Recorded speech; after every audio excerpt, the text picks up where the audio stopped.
reconvene the La Quinta City Council meeting of January 21, 2014. First item on the agenda is the Pledge of Allegiance. I'd ask that you please all rise. Place your hand over your heart and repeat with me. I pledge allegiance to the flag of the United States of America and to the republic for which it stands, one nation, under God, indivisible, with liberty and justice for all. Thank you. First item on the agenda is public comment. Anybody wishing to speak on an item which is on the agenda, I'd ask that you please fill out a request to speak form. It's a form like this, it's at the back of the room, and give it to our city clerk. At this time, anybody wishing to speak on an item not on the agenda may do so. I do have a couple of requests to speak. Okay, public comment. David, you want to come on?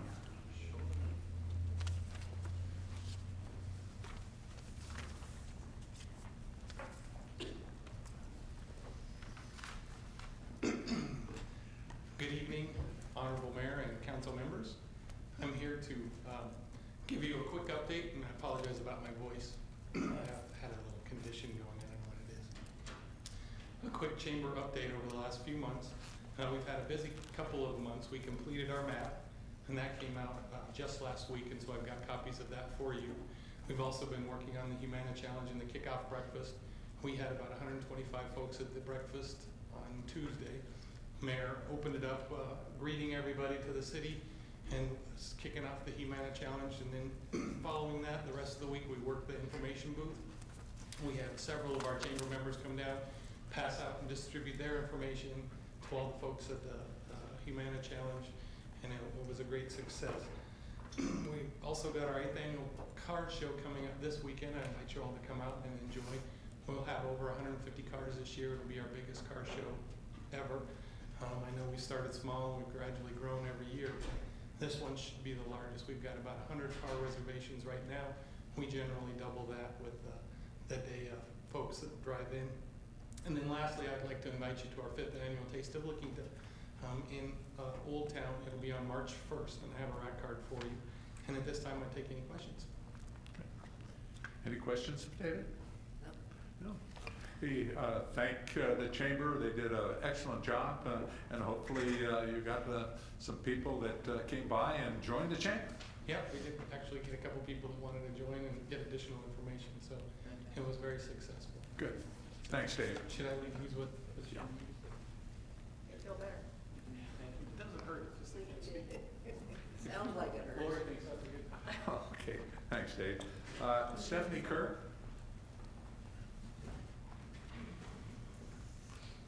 I never know whether it's Kerr or Carr. It's Kerr. Kerr, okay. Yeah, it's Kerr. Thanks. I appreciate the opportunity to speak to the City Council today. I want to speak about the proposed assessment district for North La Quinta. The first thing I want to touch on is what I would consider to be ineffectual communication that's come from the city to the community, and how the communication has been contradictory for us, and explain those contradictions to you so that you understand from the perspective of the community what we're hearing. Different people are hearing different things, and they're in conflict with each other. In addition, I want to state an abbreviated case as to why I am opposed to the creation of the special assessment district. So I went and watched the city council meetings. I was at the first one in December. Second one in December I was not able to attend, and obviously this is the next one after that. But it seems to me that it's been stated several times that this issue has been present for over 15 years. And I know the current director of public works has been in his position since 2002, so that's 12 years. In addition, work on this assessment looks like it began in May of 2013. And in a recent article, there's 2 articles recently in the Desert Sun regarding this issue. In the most recent, after discussions with Mr. Johnson, it states that 13 workshops have occurred. I can tell you that I only received 1 postcard. It was on 3 workshops, and one of the workshops had already been completed by the time I got the postcard. So I was only able to attend one of them, which is a full 6 months after the initiation of this idea, of this concept, the most recent initiation. I don't know how long it happened before then. I've owned my home for approximately 3 years, so this is the first time I've ever heard of an assessment wanting to be created. We're being told now that the city's going to be sending out a survey. I heard that from the last meeting, to see if the residents want an assessment. I believe that type of communication, impacting the community, is a very backwards way to communicate things. Where the city says, hey, we're gonna try to do this, and then, oh wait, do you really want it? Really doesn't speak well to the residents. The sequence of events caused the residents to believe the initiative is being pushed on us against our wishes. And there are 4 additional reasons I would like to give why we feel this way, so that you can understand how the communication is coming to us. City officials, number 1, and in this recent article, both articles, continually refer to North La Quinta receiving, quote, free landscape maintenance. It's simply not the case. North La Quinta residents pay the landscape and lighting district assessment just like all residents. However, in the most recent article, Mr. Johnson stated it's, quote, unfair to the other property owners who are paying into both the landscape and lighting district and private landscape maintenance. My answer to that is it's, quote, unfair to live in a neighborhood that does not have an HOA, and is it unfair to have the practical sense to choose a home to purchase that has low property tax bills? I find that statement ridiculous and completely unfitting to the situation. The parkways in our neighborhoods have been annexed by the city, otherwise they wouldn't be maintained by the city. They're not they're not owned privately. We are getting nothing for free. We don't own the land. How exactly are we getting free maintenance? It doesn't make any sense, and I think it's a statement that just causes conflict regarding this issue. In the workshop, number 2, in the workshop we attended in November, where we're told the assessment would last 20 to 25 years. In the last city council meeting, one of the residents stood up and said that he was told the assessment would never end.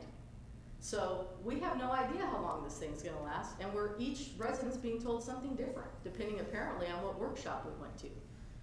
Number 3, my husband spoke on the issue at the first December meeting and explained that the city consultant for the project was hostile to the homeowners and decided to present what he considered a 4th option, which was to turn off the water and stop all maintenance.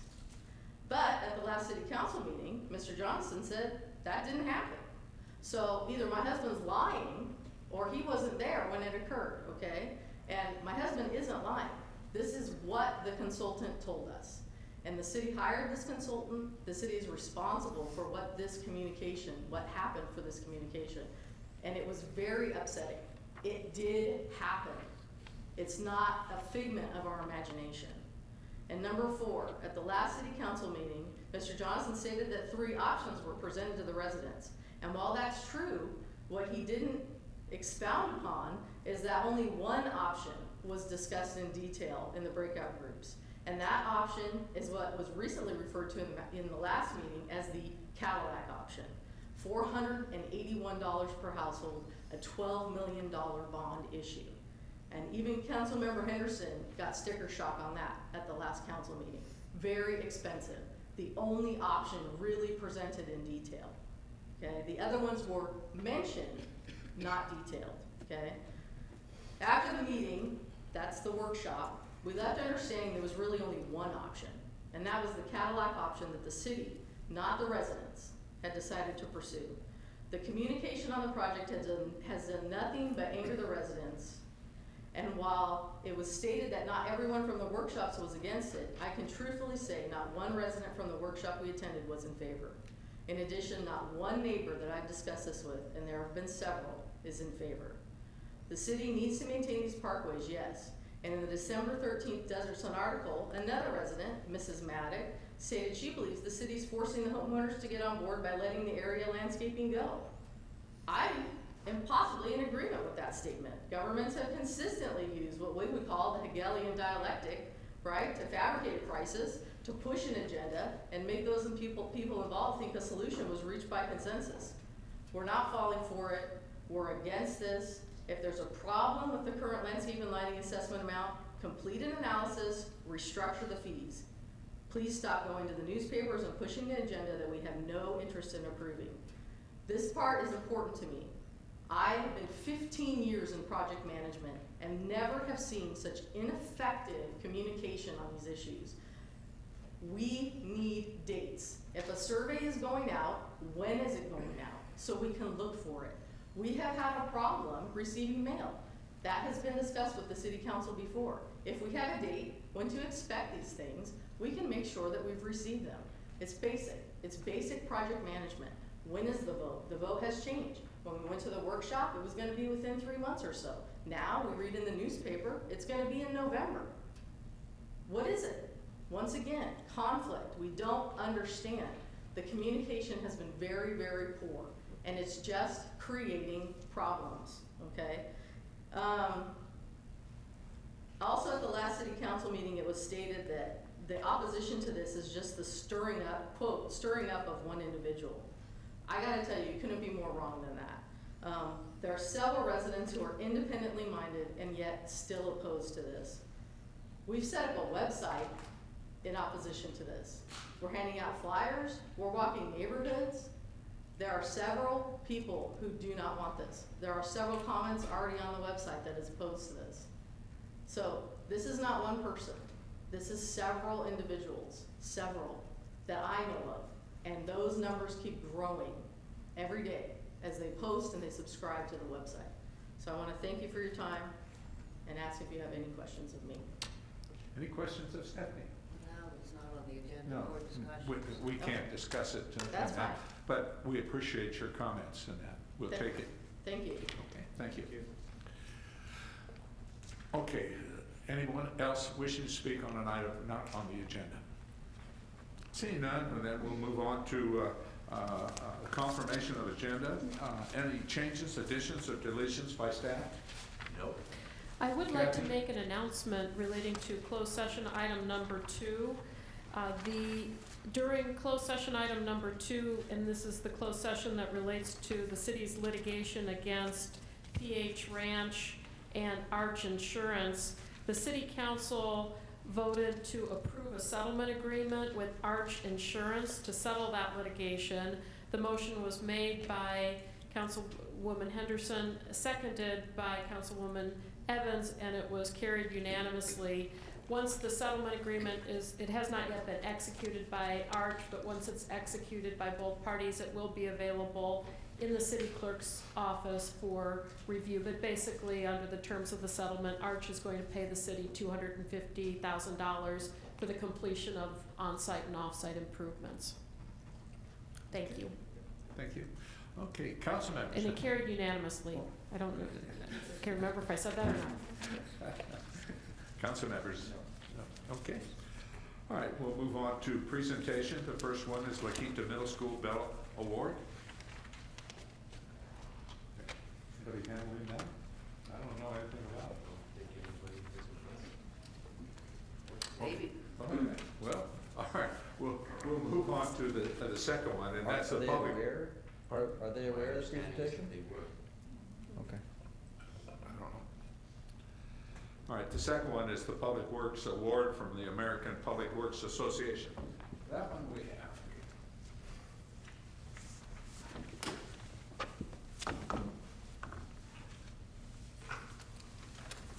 And Tim, you want to come up here? Yeah, well, have the staff come up as well, since they were integral in us getting this award. Okay, you bet.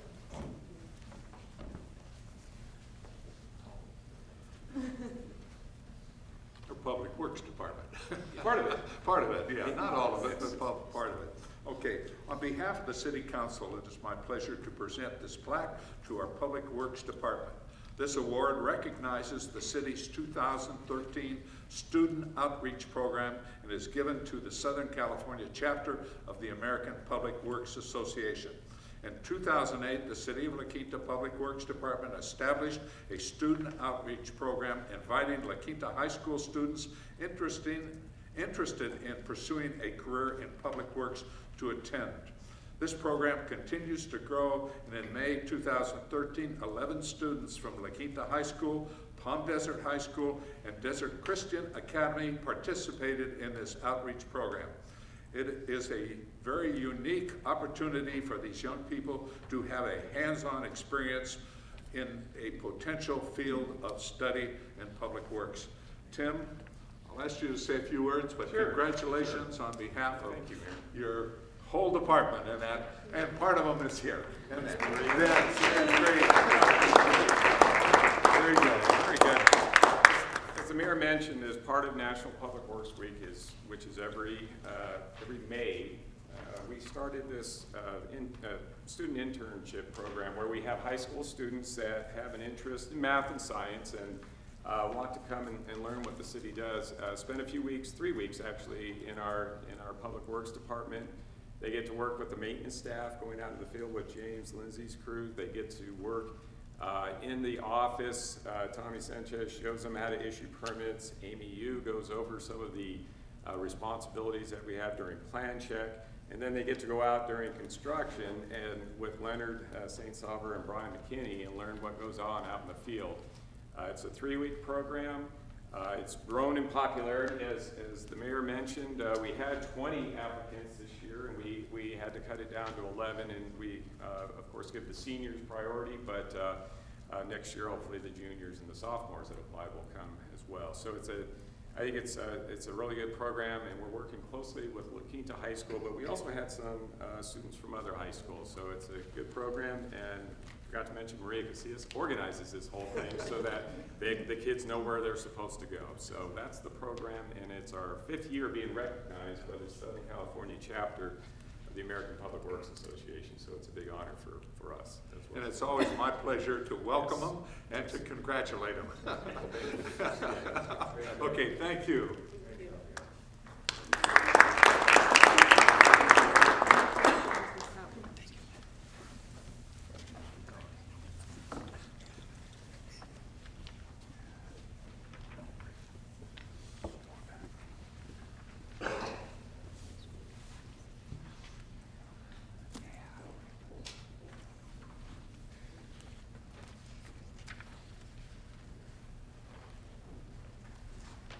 Okay, we'll move on to the next item, and that is written communications.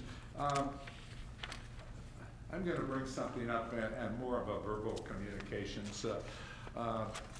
Last week, I got a notice from the Historical Society about Alice Bell's passing, and that. And for those who don't remember Alice, she was an integral part of the establishment of our Historical Society here in the city of La Quinta. She was a very staunch individual, very small, but oh, she was outstanding, and she's, I haven't seen her in probably 2 years, but she is, I just felt badly about her passing, so I did want to recognize the fact that she was a wonderful person and a very staunch La Quinta fan.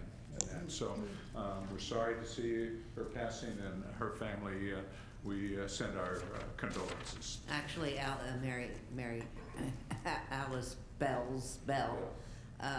was the first president of the La Quinta Historical Society, and in fact incorporated it. So she was right there from the very beginning of that organization and stayed a real trooper all the way through. The last couple of years she's been at Carlotta. Oh, is that That's where why we she's haven't been? seen her, yeah. No.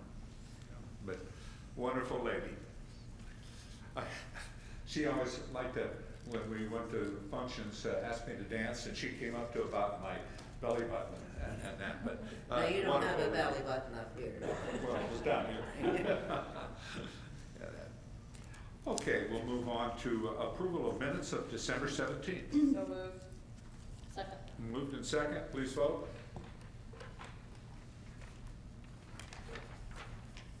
Motion passes. Okay, we'll move on to the consent calendar. Mr. Mayor, it being January of the new year, I thought I'd start announcing the results of the vote. So after each vote, as we just had, I would just say, motion passes 5-0, Oh. if that's all right? Okay. Okay. So that's the result of the vote on the Motion passes 5-0, okay. Okay.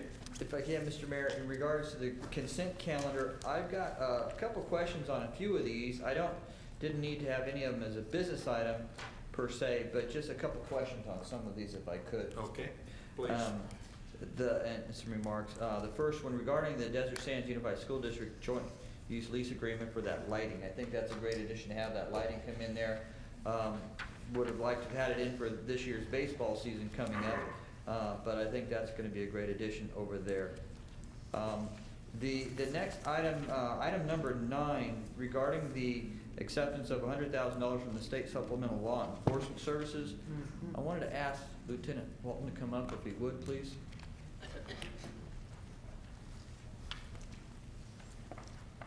Good evening, Honorable Mayor and City Council. I just wanted to ask, you mentioned a couple different areas for this, and just kind of help us understand why you chose those two. Well, historically, the Sheriff's Department within the city of contract city of La Quinta has used the law enforcement supplemental funds in order to assist in the overall foundation of the contract, with certain areas being the holiday period where we see an uptick in visitorship, but also an uptick in crime, robberies, thefts. So from November 23rd through December 27th, we've always displayed a strong posture in the community, especially along the business district and up in the village and in Old Town, for those shoppers who are potentially victims of theft. So we want to make sure we have that extra funding out in manpower. Okay. How did we do this season? We did really well. We completed the program, and we had quite a number of felony arrests as well as misdemeanor arrests, a lot of public contacts, and obviously we tried to keep those away from causing the citizens and the visitors from feeling unsafe. So it worked really well as far as our tempo in holding people accountable. And then the weekend theft prevention program? The weekend theft prevention program goes toward our special enforcement team. As they go out into the community throughout the year, that program funds them in supplement throughout the year.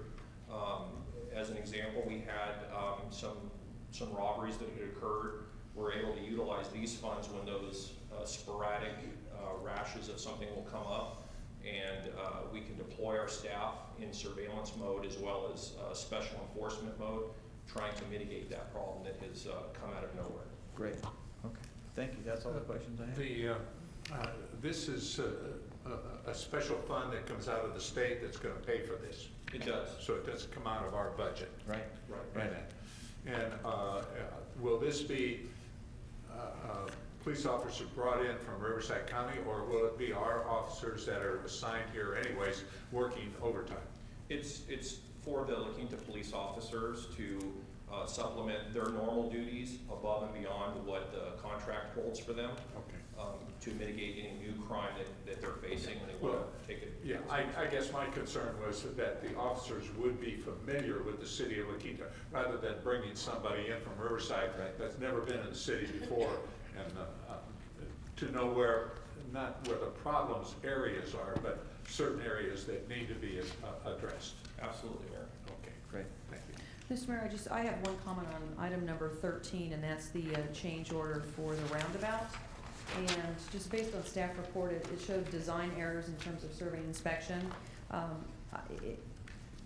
I've asked Frank on a couple occasions in the last 6-8 months or so that when we've had change orders, and I just feel like I don't want this to be a trend, and it just looks a little sloppy, and La Quinta's not sloppy. So we did a lot of work in that roundabout area between ADA and curbs and this and that. I know we've got a couple other roundabouts that are being discussed, and I guess I would just caution the staff on being more diligent on estimates and vendor selection and process, so that we're more exact, because we're managing a tight ship here, and we just want to keep our standards the way they are. I'll approve it. I just don't like to see it like that. Yeah. So that's all.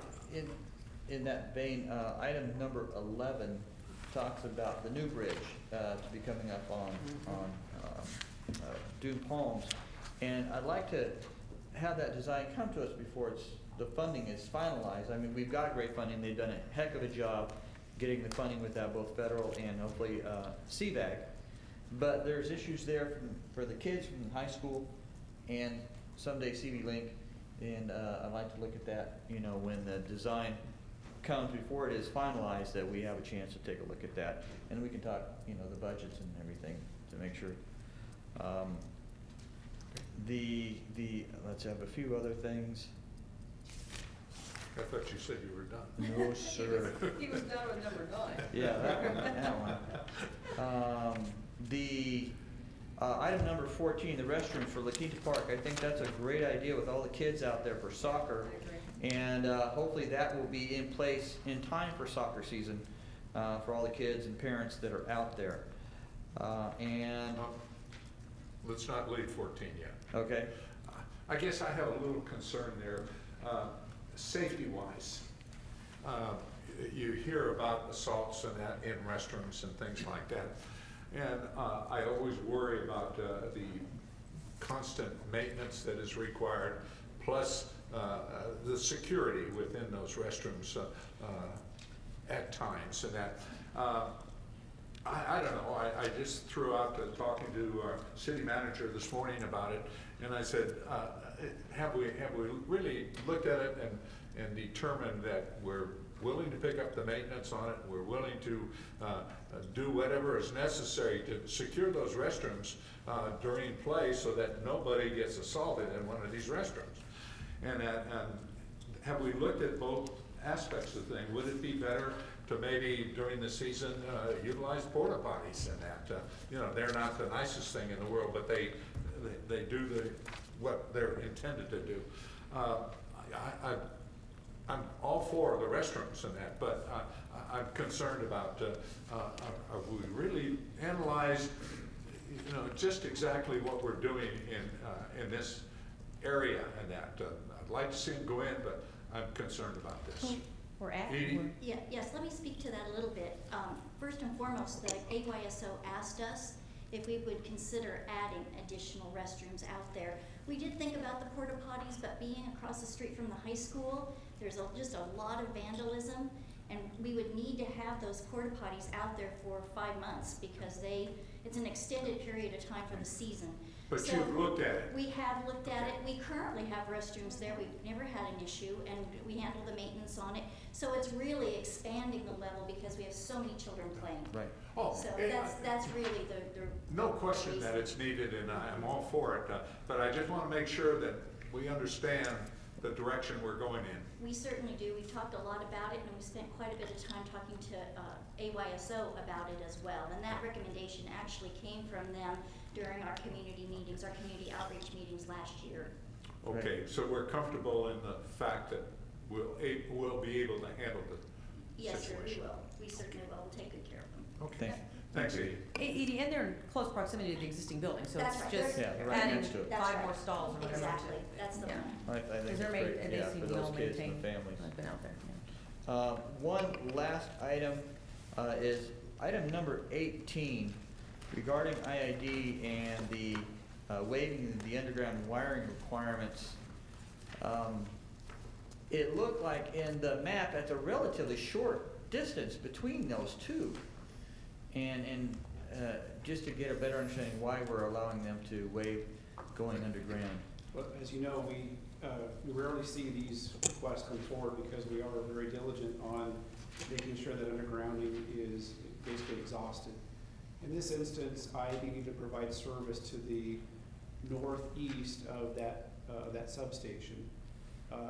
It adjoins a CVWD well site immediately to the north.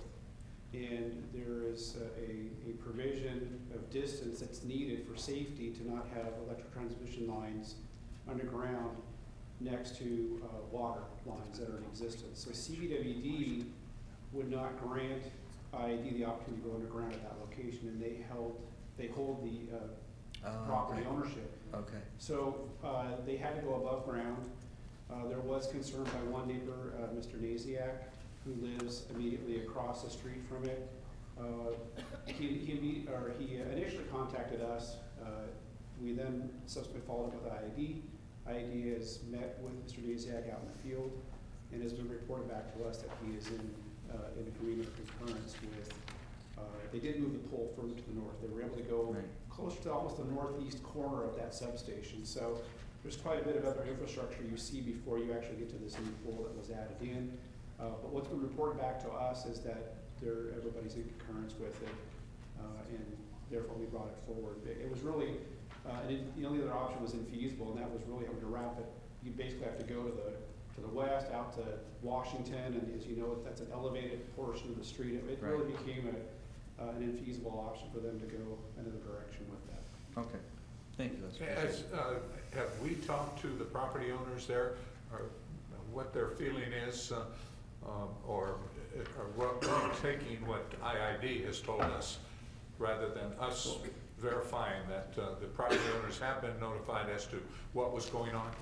We did not directly follow up with Mr. Dasiak. He addressed his interest to us, which subsequently resulted in our conversation with IID, who then in turn reached out to Mr. Dasiak to resolve the matter. We did not follow up after the fact, but we have not heard from Mr. Dasiak since that initial inquiry, which was about, I want to say, 60 or more days ago. And we've taken that as a positive from the standpoint of, at least our past history with Mr. Dasiak has been that if there was an ongoing concern, we would like to hear about it. He wasn't actually lodging a complaint with us. He was just bringing it to our attention and asking questions. So we didn't see the need to have to reach back out to him and definitively make sure he was okay with it. We certainly could do that if you'd like, but that was not something. No, I just don't want, after this is all done and that the neighbors come in and complain to us about what's happening. I just want to make sure that they're well aware of what's happening and that they are able to speak their mind prior to us making a decision on it. And the infrastructure actually, IID has put the infrastructure in. So they knew they had to go through this process, but they already went ahead with that installation. So it's physically there. The poles are up. Yeah. And we have yet, the only inquiry we received was from Mr. Neesy. Yeah. Okay, thanks, Les. Thank you. If there are no other questions, I'll make a motion to approve the consent calendar. Second. Been moved in second, please vote. Motion Okay, passes 5-0. Motion passes, and the motion passed unanimously. Yes.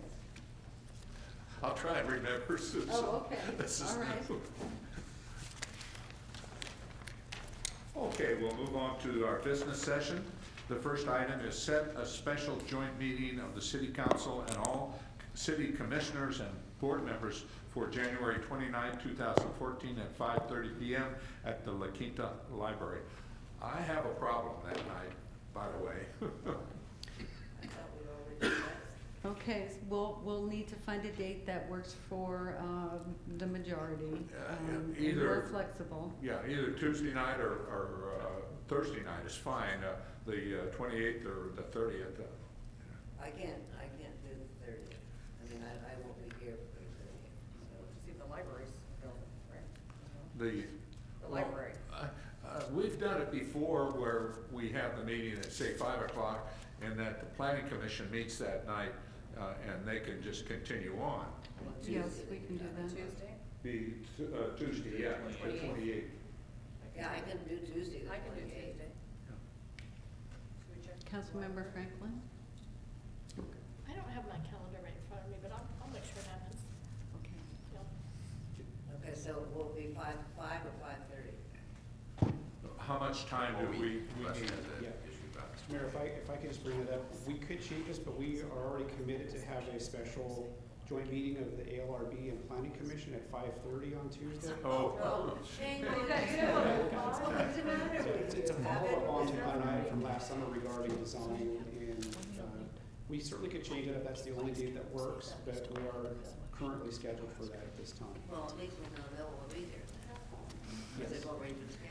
Well, that's true, they're planning on being there for 5:30. So whatever you choose, but I just want to make. Well, it clear how to your long does attention. our meeting go? Can we meet with them after? Or do we meet with all the? Everybody. Everybody at one time. But then planning's at 7 that Yeah, night. everybody at one time. And we do have an agenda for the planning planning commission meeting next Tuesday as well, with a couple of items, so. Well, I wonder how long the joint meeting is expected to be. 2 hours, would that be sufficient, Yes. city manager? So if we set assuming the library's available, which I'm guessing it will be, if we set it for Tuesday, the 28th at 5, it would be over at 7. Even if it went over a little bit, all the members would be sitting there for the next meeting, for the planning and ALRC, so they So could. he could go ahead and have his meeting anyway. But his meeting has already been noticed to start at 5:30 Oh. next Oh, the Tuesday. combined meeting has? Yes. No, the combined meeting has Or- just 7 PM, right? Okay, we didn't clarify this for me, Les. This is news. Yeah, we can change the joint meeting if need be. I just wanted to make you aware that we have that scheduled. Both groups are committed to being here for that joint meeting. It's not a notice, we can make that change. I just 24-hour want to make you aware notice. before you made your That's all final we need. decision that we already had scheduled that, but we can postpone that 2 weeks if need be. On the 29th, is there any way that we could start earlier? Say if we started at 4 o'clock, because my function is in the evening. It would be fine as far as I'm concerned. It depends on your fellow council members, and we'll certainly notice the boards and commission members, and those who can attend will attend. Even say at 4:30? 4:30, okay. And if we're gonna be for an hour and a half, Just make sure that would still work for me. And the library will still be open too, so. They close at 5, don't they? They close later than that. Do they? 7 o'clock. Yeah, Oh, remember okay. last year we had members of the public who were just There, rolling wandering in, around. Floating. floating in. So, 4 o'clock. 4 o'clock? Yeah, that would, you know, Does that work? yeah, I can do that, because I could make my function after that, because it starts at 6:30, so that gives me time. Okay, so we'll send a save the date, we'll just change the starting time. time to 4 o'clock at the library and with all the board and commission members. Yeah. Okay, Yeah, then that'll work with me. yeah, great. Thank you. So I have a question. So suppose that knocks out a fair number of people who are working on those boards. It could. Yes, I'm not in agreement with that. It's too, we really have to consider the majority. We Yeah. change the date, time, but not at 4 o'clock. Not at- I think, no. Too many of them work, yeah. So we could do it the following week after our council meeting, not the day of the council meeting, but Wednesday or Thursday of the following week, being the first week of February. The first week, That would be February 5th is a Wednesday and February 6th is a Thursday. that 5th, 6th, and 7th, I will be out of town Okay. and not be able to do a meeting 5th, 6th, or 7th, that Wednesday, Thursday, Shall we Friday. waive the whole idea for this year? We could do that also. It's not a requirement, it's a tradition, Yeah. so that's certainly. Well, I think it's a great meeting, we've got flexibility to find a day. Well, we can always do the commission/leadership advance number 2 on a Silver Rock Saturday, like we did before. And invite them all. On Saturday, you're saying? So what if we did this? We will contact you individually to find how your calendars are, and we will come up with a date based upon that, and then move forward Yeah. with scheduling Okay. this meeting. Okay, Okay. All night, Yeah, I think so. because you don't have your calendar with you, so that, it's in my head. oh, So is listen that in the your reason we're head. saying that 28th won't work is what? The Tuesday, what? Oh, because a lot of the commissioners are still job working, you know. No, that's the Tuesday, if we did the 5 to 7 before planning. Because they have a meeting. The ALRB has a meeting. They have a meeting. So I'll we'll, look forward to hearing from you, Frank. Oh, okay, we'll take no action on this item. Right. Correct. All right. Okay. All right, right, we'll move on to business item number 2, and that's appoint a council subcommittee to review the rules of procedure for council meetings and activities and to report on amendments necessary to comply with state code, council policy, and common practice.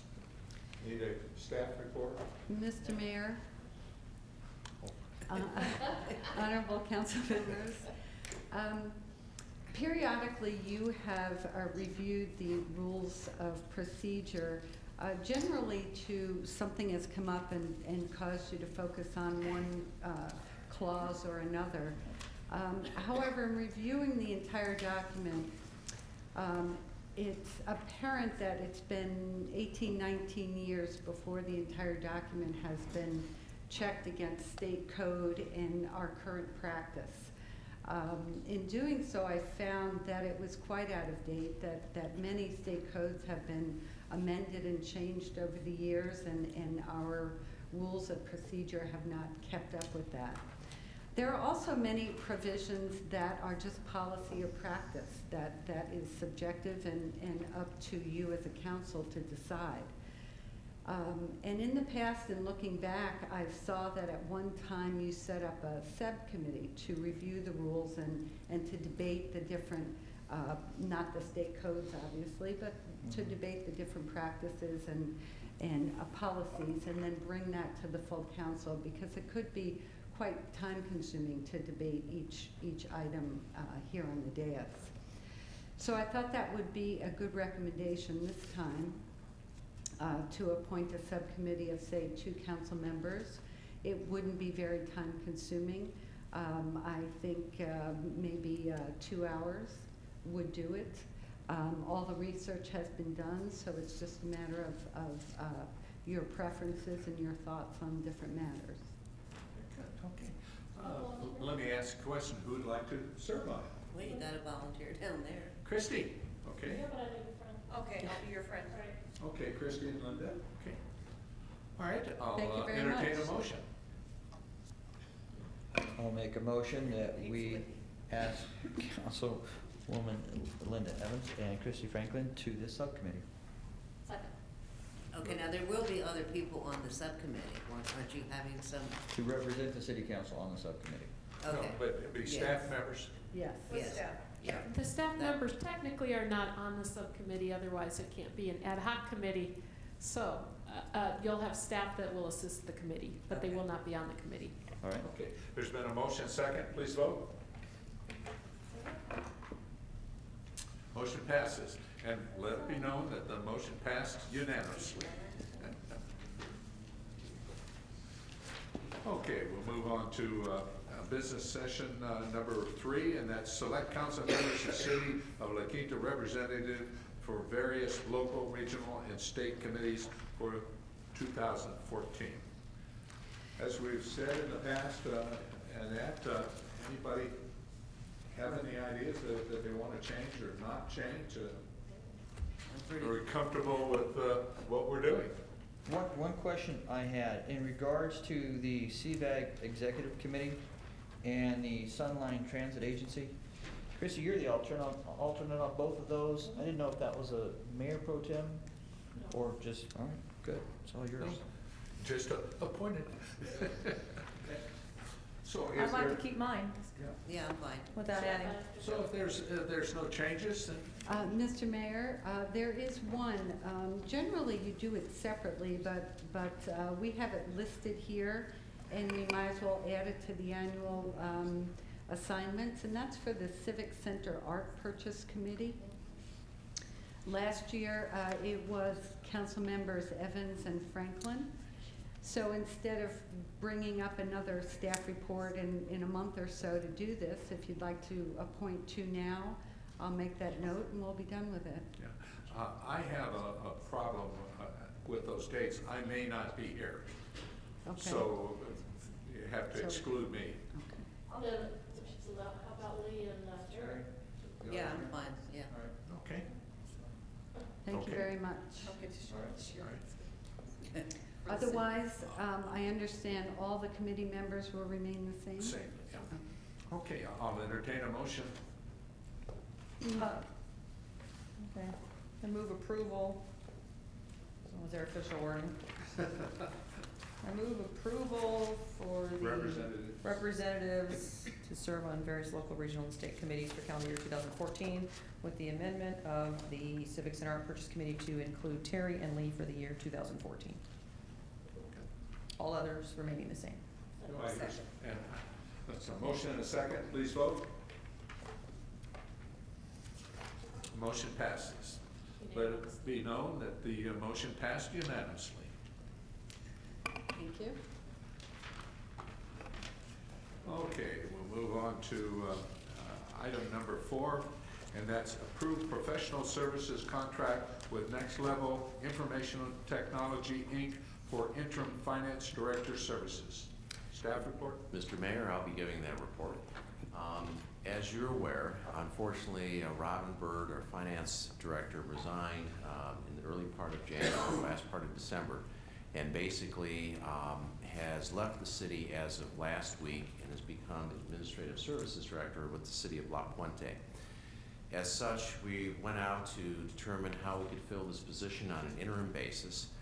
We contacted a variety of Valley resources as well as other resources in the financial community, and we're not able to secure someone who had the background needed to serve on an interim basis. At the same time, we are starting the recruitment process, and the flyer has already been circulated, and next month I will be going to the finance officers' annual state meeting here in Palm Springs to also walk the floor and talk up the employment opportunities here in the city of La Quinta. In the interim, there are a lot of finance things that need to take place. We will be bringing forward a number of actions for you to consider as the next few months unfold. And so one of the candidates that came forward was Patrick Griffin, who has been working with the city now for about 6 months through a contract with Next Level, helping us go through the process to identify the software needs we need to update our finance software, then to help draft the RFP, to go and guide the department through the selection process and the like. So we also approached him because he's a former assistant city manager of the city of Chino, former city treasurer, former finance director in Chino, and I believe in the city of Orange, has redevelopment experience and the like. So Next Level, and we got into a discussion after an interview, and basically we are recommending that we extend their contract to allow Mr. Griffin to serve as the interim finance director until we secure a new finance director. We're anticipating that that process will be completed by April, but I must say that when we contacted Peckin and Associates, who did the last recruitment and who is doing this recruitment again at no cost in terms of their time, but at cost in terms of out-of-pocket expenses because of the guarantee that was included in their recruitment package. Ms. Peckham responded with a bit of fear because she said right now trying to find finance director candidates of quality is extremely difficult. So Oh my, they just don't like the air here in California, do they? I can certainly believe it. I'm trying to find CPAs, and it's extremely difficult finding qualified financial people at this point in time. Extremely difficult. And I think we're starting to feel the results of the changes in demographics, the changes in the workforce, and our generation, my generation's inability to mentor people to come forward in a big way in the public sector. So we're recommending that we enter into this contract. It would provide up to 30 hours of work. He will be located here at City Hall. And one of the benefits that we have, in addition to his vast experience, is that he has past working experience with the finance department, so he's familiar with the people and the operations, as well as he can provide assistance to us as needed in the final implementation and ramp up and launch and debugging of our financial software. The funds for this come from the remaining finance director budget allocation that's in the finance department, so we do not need to appropriate any new funds to cover this cost. Okay. I'll move approval. Question? Well, okay, there's been a motion and a second. Please vote. Motion motion passes. But if I could, I'm sorry, go ahead, because you need to announce I the vote. make the announcement that the motion passed unanimously. But if I could, I'd like the record to show also that Robin left the city of La Quinta simply because the job that she acquired is only 22 miles from home, whereas this one was 100 miles from home. She was somewhat distraught, and she really enjoyed her time here, and she had to think twice, but it didn't. She knew that she needed to leave because of that distance. And I know that sometimes folks, when they hear somebody leaving, they why did they leave? You know. Zero problem. Yeah, zero problem. And I just thought the record should show that. Okay, we'll move on to number 5, and that's receive and file the comprehensive annual report for the year ending June 30th, 2013. And Mr. Mayor, with this, I'd like to introduce Patrick Griffin, the interim finance director, who will give the report and answer any and all questions that you all have. Thank you, Mayor and Council. It's a pleasure to be working with the Finance Department and with the city. I'm going to be presenting the annual financial report this afternoon, and with me is our representative from Lansol Lungard, our accounting firm. Brian Gruber is with me to help answer any questions that you may have of the financial report. So I'll just dive in. Presented this evening, or this afternoon for your information, is the comprehensive annual financial report for the fiscal year ended June 30th, 2013. The report is produced after the completion of the city's annual audit, which is performed by an independent auditing firm pursuant to California law. Since 2008, the city has been using the firm of Lansol Lungard to complete the annual audit, and LSL continues to provide comprehensive audit and financial reportings for the city and its components parts. As you know, the city has several quasi-independent entities, including, for example, the Housing Authority, Successor Agency, and Financing Authority. Each of these entities has several individual funds to account for their expenditures and revenues in and out of those funds. For example, the city has about 30 funds that account for general operations, capital improvements, gas tax, revenue and expenditures, grant funds, etc. The CAFR, the document that is before you this evening, presents the financial position for each of those funds at the close of the fiscal year, and it's produced annually. And because of the complexity and the number of funds, it's a complex document with a significant amount of financial data in it. I think what's important to note at the end of this fiscal year, which I found to be a positive thing for the city of La Quinta walking in, is that the general fund of the city closed in a positive balance. And what I mean by that is, as you know, you began your fiscal year 2012-13 entering the year with approximately $2.2 million deficit going forward into the year. However, as a result of the actions of the council and staff, through employee concessions, a citywide reorganization and related workforce reduction, and improved revenues, the city closed the fiscal year with a surplus of approximately $696,000 in the general fund. So you closed that budget deficit through those actions, and you're to be commended, and staff is to be commended, because it was a big number to close that gap. Sorry, that's commendable. $3 million. So also included in the CAFR is statistical information about the city, along with the auditor's report relating to their review of the city's financial operations. This year's audit did find one finding, and only one finding, and specifically that was related to the fact that the city did not fully complete the schedule of federal awards by reporting on the schedule each one of the federal grants that we were receiving. And this occurred as a result of transitioning the responsibility for that reporting from another department to finance, and that's how it got missed. But since that time, the finance department has worked with Lansol Lungard to put in a procedure so that that doesn't happen in the coming years. So we've corrected that from a procedural standpoint so that that finding will no longer be there going forward. And as I mentioned when I started, with us this afternoon is Brian Gruber from our accounting firm, Lansol Lungard. He's to my left. And we're both available to answer any questions you might have. Our recommendation this afternoon is that you receive and file the comprehensive annual financial report for the period ending June 30th, 2013. And this completes my verbal report. Thank you. Good. Thank you. Questions? I have a number of questions. Okay, please. You want to? Yeah, right? No. Our internal auditor. Yeah. Well, I want to reiterate, I think it was outstanding that we reduced that deficit and actually ended up in the black for the $696,000. Fantastic job to Frank and his team here. I think you guys did an outstanding job. You know, looking at some of the notes, from going back 3 years, we reduced our staff almost 1/3, and I know it's been a lot of hard work, and I think you guys have done an outstanding job. It's interesting, some of the information in here, that during the last 10 years, our revenue has gone up 126%. However, our cost of public safety has gone up 208%.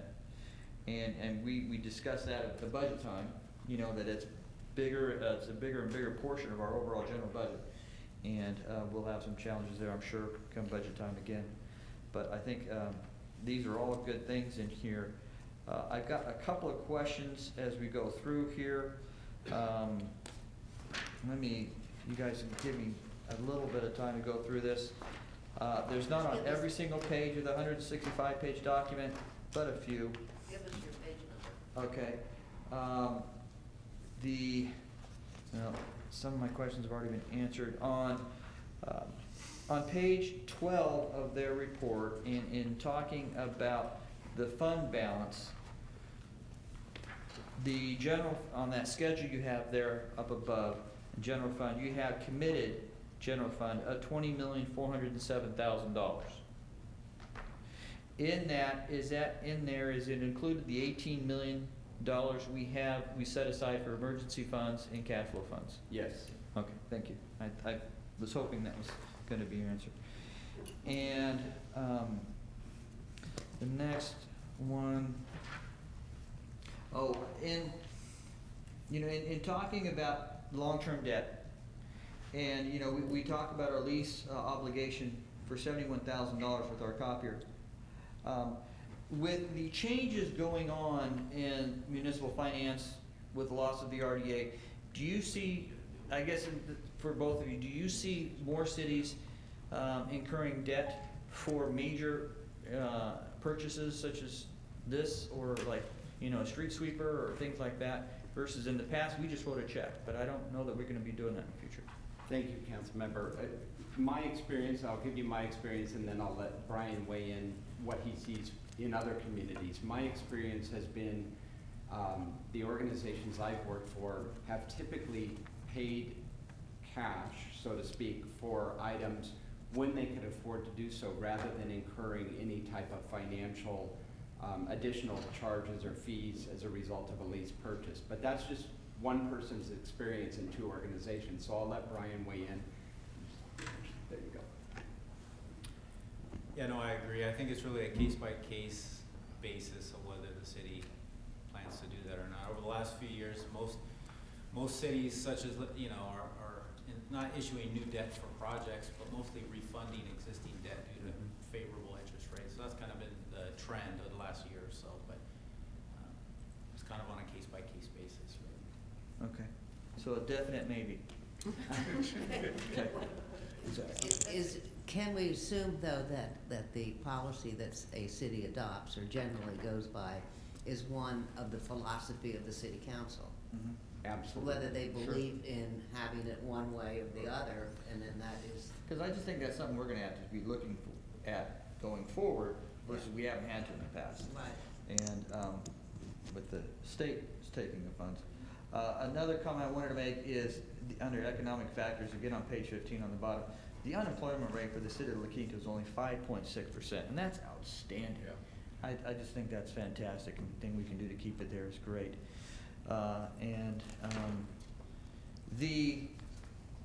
As you guys are aware, I'm a CPA, and I deal with accounting standards every day. but I do not audit cities or municipalities. I will never audit cities and municipalities.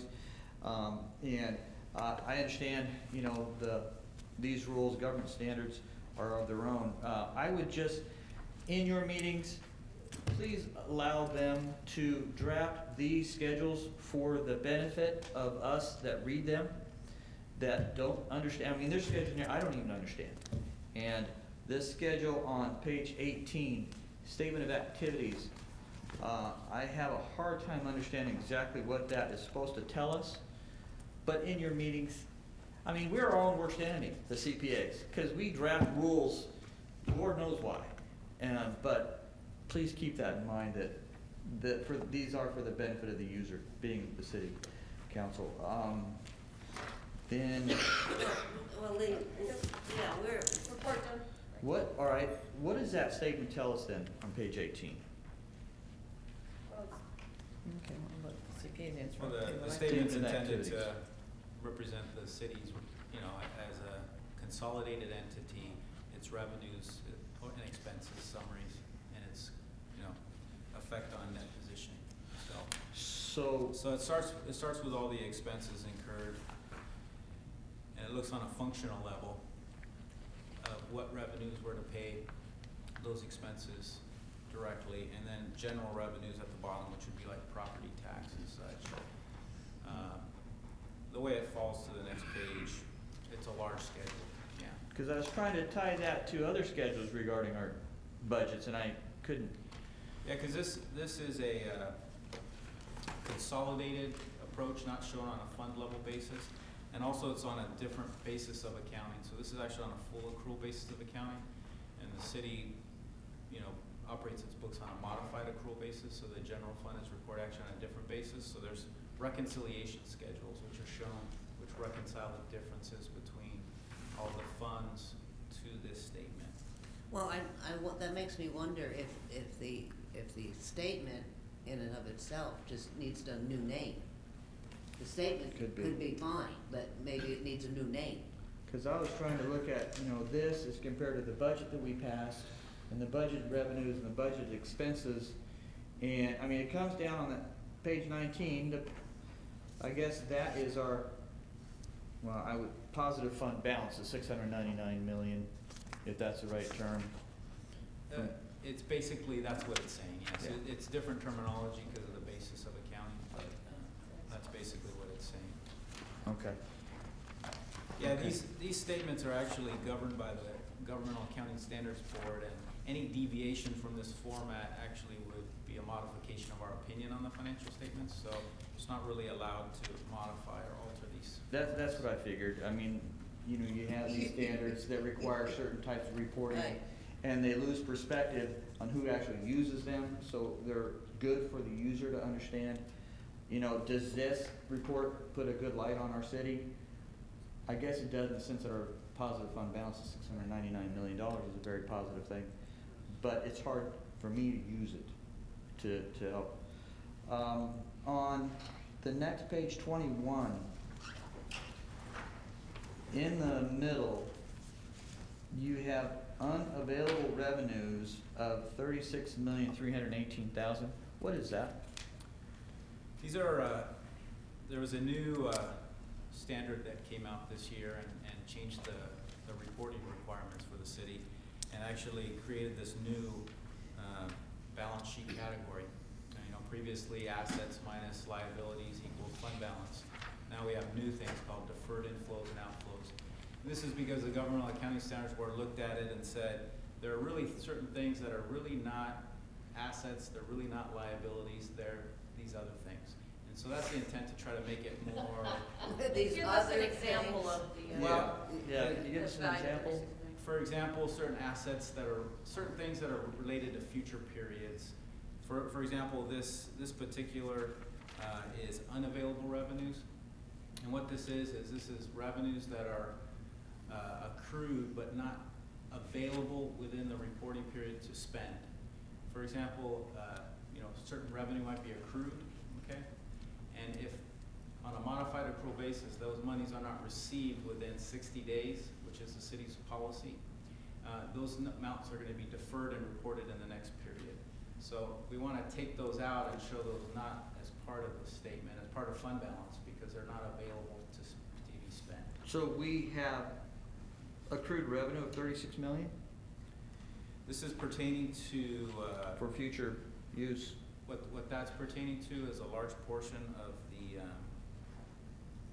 notes and loans from the housing authority. If you- Okay, so this relates back to the state. And So their- these are there's 29 million of accrued notes and loans in the housing authority, and these are not available to be spent. They're not gonna be cash in the door for you in a reporting period that you could pay out, expenses in the future period. So that's why they're put in a separate category like that. Okay. I think I'm gonna win a lot of the I struggle with this. I mean, like you've got on page 24, I think that's a great report because that reads simple from our revenues. It goes down to our net change in fund balance of a positive $696,000. And again, in your meetings with these higher ups that create these, this one is usable and we appreciate it. Maybe we should just get this one every year. Sure would help. The page 26, the reconciliation of the statement of revenues and expenditures. We have extraordinary gains and losses of a negative $2 million. What is that? As a result of the dissolution of the redevelopment agency, certain pieces of debt were transferred to the successor agency and were taken off the city's books.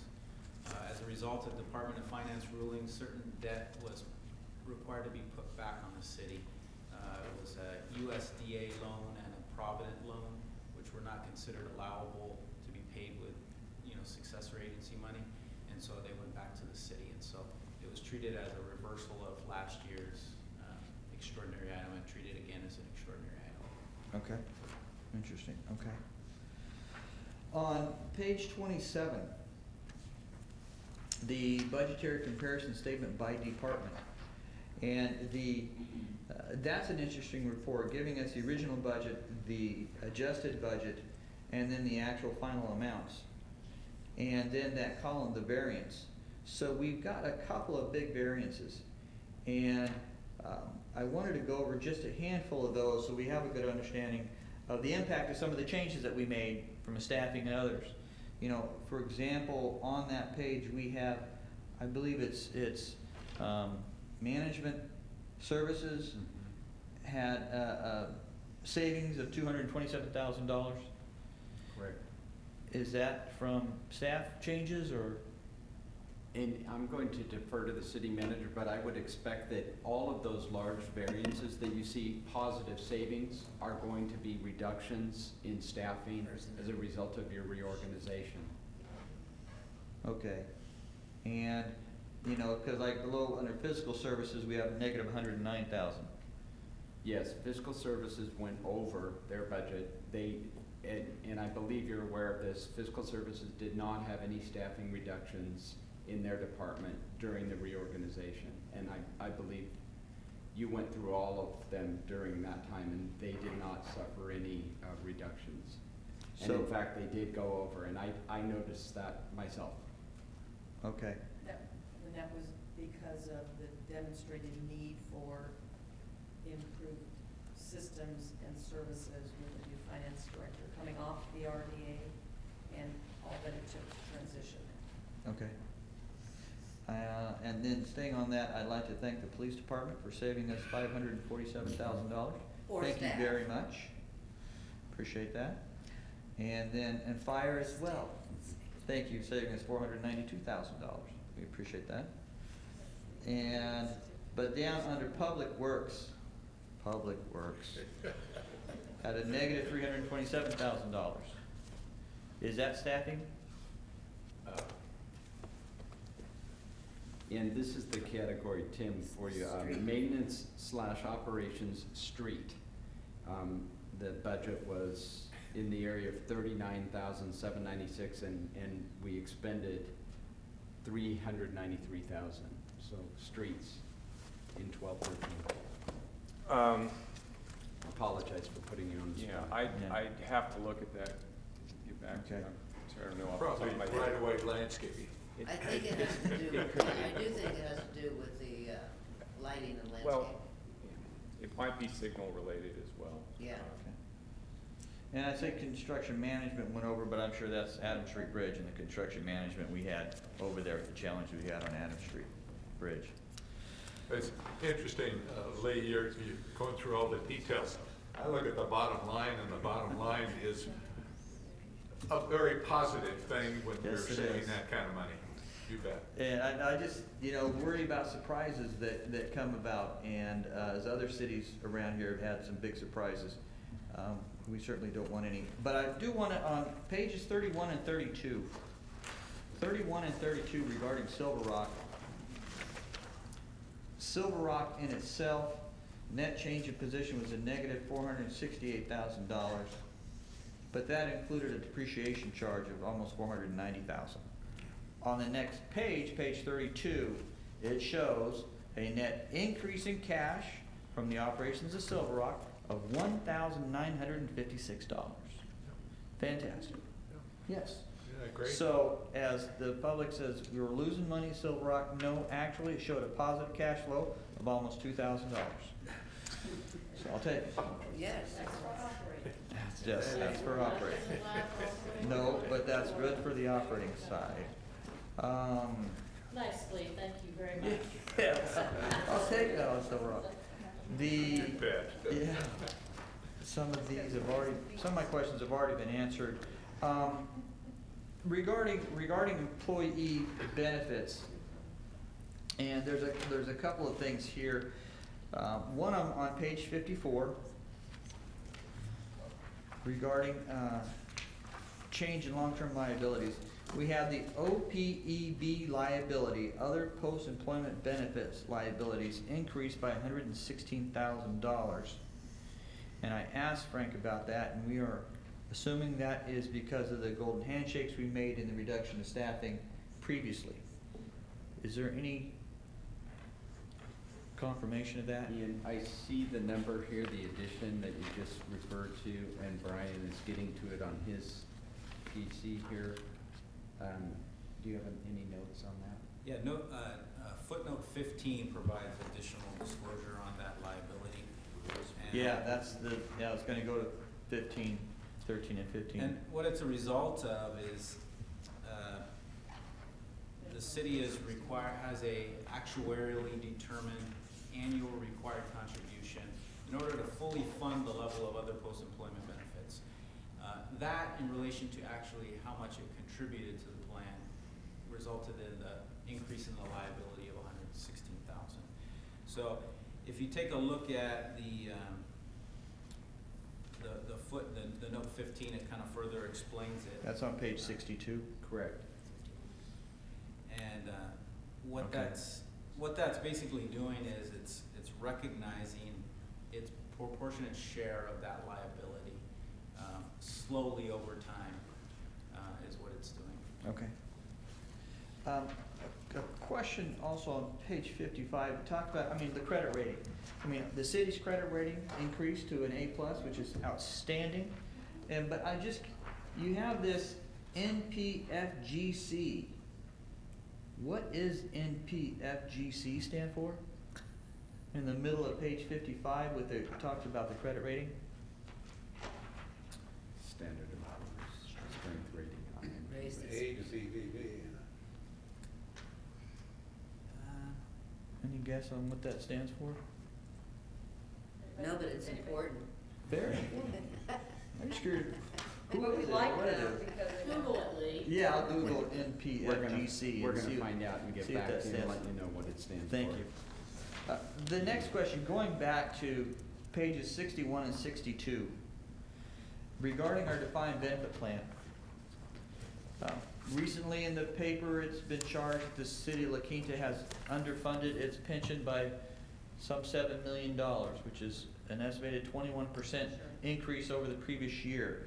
But we've never done that. We've got in our fund balance about 1.2 million, in reserves for this. But can you help me understand, one, how accurate are we as we sit, and I'm sure you don't know where the Desert Sun comes up with their numbers, we don't either, but. I'm not sure they do. Yeah, are there unfunded pension liabilities that we should be more aware of? The city participates in a cost-sharing multiple employer pension plan, which is a pooled pension plan among multiple governmental agencies, similar in size. And it is currently participating in the plan and contributing 100% of its required contribution on an annual basis, which is currently what's required and doing everything that the city is supposed to be doing with respect to funding that obligation. There is a future Governmental Accounting Standards Board pronouncement which is going to take a look at the unfunded portion of the pension plan. Because currently the city makes a required contribution to pay its costs. But as a result of different factors, it's either fully funded or proportionately funded, depending on, it could be, you know, the level of benefits provided, or also could be the rate of return on the investment. Could be a variety of different factors. And so there is an unfunded portion of its liability.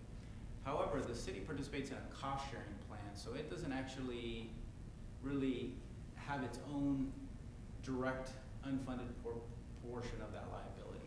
You basically, it's kind of like your insurance plan. You just pay what you have on an annual basis, and that's what's required of you at that point in time. In future, CalPERS will provide additional information, and this is going to be in 2015, which will have you recognize a proportionate share of this pool of other governmental entities, of what your percentage of is of this unfunded liability. And it'll actually take that and we're going to put it on the balance sheet as a liability for that unfunded pension liability.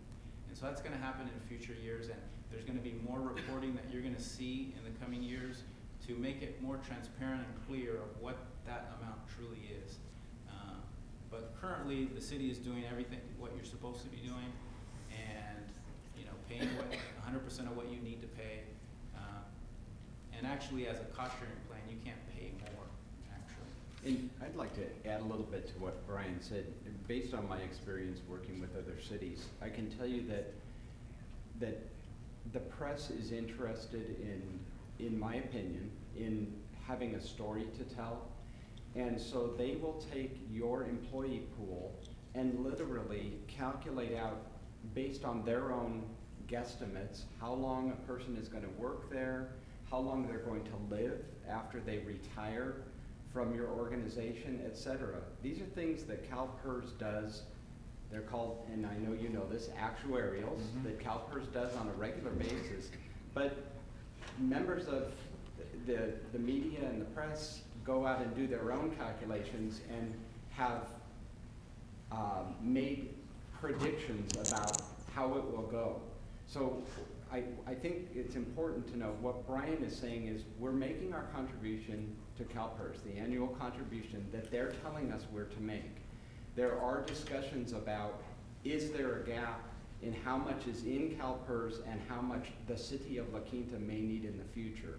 This is what this 2015 GASB pronouncement will help us all understand better. All of California cities, not just La Quinta, but every one of us.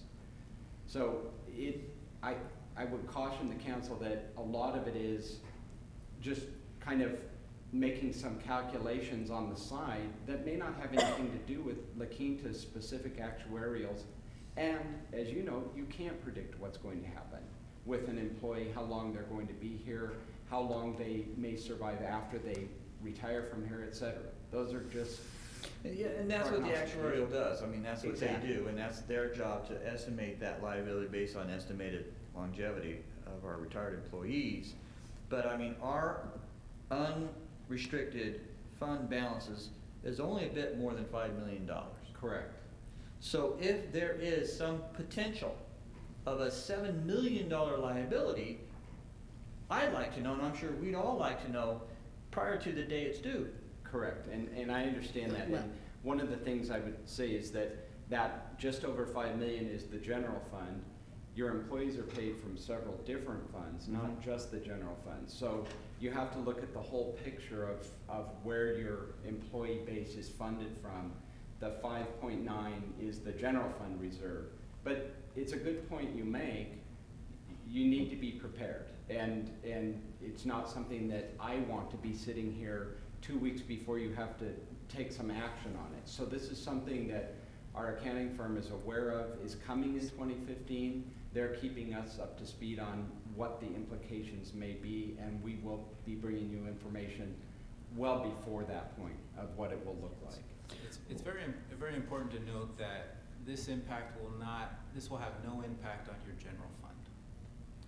This is on that consolidated entity-wide reporting model that reports your capital assets and your long-term debts. So it will have no impact on your general fund. And a good way to think of it is it's kind of almost like a long-term mortgage. You know, you're not going to have to come up with $7 million, nor should you, or would you be allowed to under this pension plan. If you wanted to pre-fund and pay it all, you would not be able to because you participate in a pool. So it's kind of a good indicator and information for you to keep available, but not information you'd want to be able to make a payment or have funds to be able to make a payment because it's not due in its entirety. I appreciate that. I mean, there's talk in other districts, if you saw in the paper, that they want to put $39 million away for this potential liability. Yeah, And well, so- they wouldn't put it into the PERS or No, whatever no, account, yes, they separate separated aside. They're themselves. talking about making a separate restricted Right. fund Right. on the side in their own books. Right. But if I could, I'd like to Please. just have a discussion with Lee as we're on this subject. CalPERS, as they just said, does their annual calculations and sends out to the city, you owe $7 million this year, we write a check and send it in, or whatever it is. We do that. Now, there were, during the up years, there were years where CalPERS didn't require any payments from cities. And a lot of cities just, really fell behind because of that. And then when the economy hit and they were getting 10 and 12% interest just like everybody else. And when it went down to 2 and 3%, that's when the difference showed up, the gap that showed up. Mhm. And that's what's been going on at the state level for the last couple of years and with the league. And what they decided to do, they had a smoothing out formula that they were going to use. And it was at 1% and then at the last minute they changed the percentage to a higher rate, that they're gonna come back and let every city know what, and then for a couple of years, that's gonna happen until they fill this gap. And it has really a lot of it to do with the interest rate they're getting on their money. Right. I remember one year we paid an additional $500,000 to CalPERS just to cover some of those things. Yeah. I just want to make sure we're on track and no surprises in that regard. If I may just jump in on this conversation to put a little rain on the parade. We have been in correspondence with CalPERS regarding their smoothing formula. And once we have the final data, we will be bringing that forward for your consideration. Basically, what it's projected out is, depending on the formula they undertake, we're paying about $835,000 as a city towards CalPERS. At least that's what's budgeted for this fiscal year. Based upon some of the smoothing numbers I've seen, that number may increase to up to $2 million a year and continue for up to 20 years to help smooth this out. So when we get into discussions later on about, not today, but in the future, about reserves, about our budget and things of that nature, that will definitely be on the table. Okay, thank you. Lee, as a quick follow-up, National Public Finance Guarantee Corporation. That's the acronym in the bond reading area. They operate as a public finance only financial guarantee insurance company. Thank you. You're welcome. Thank you. On page 65, we talk about our emergency reserves and our cash flow reserves and the manners in which those reserves can be used. I just want to give some thought into adding language in there that due to any take from the Sacramento, as they have done in the past and will continue to do in the future, that those funds may be available. I don't know. We'll talk about that later. A rape and pillage provision. Right, a rape and pillage revision by the Sacramento, I think, is a good clause we may need to add in that regard. Thank you. What would be the acronym for that? RP? Yeah. Yeah. DOF, but the, on page 83, it talks about some of the special revenue funds, and one of them being Quimby. Yes. And we've got there showing a bottom fund balance in Quimby funds of $8,241,000, of which I think we're gonna be spending about $5 million of that in the next 12 months. But later on in here, Frank, I asked you about this earlier. I don't know if you were able to get an answer to that. There is a schedule in here on Quimby that shows negative funds because we transferred $9 million. Oh, where is that? That would be on page 93.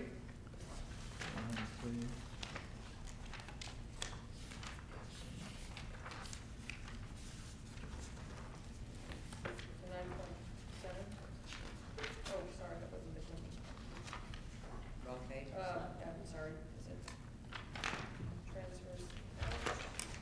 No, I've got it highlighted.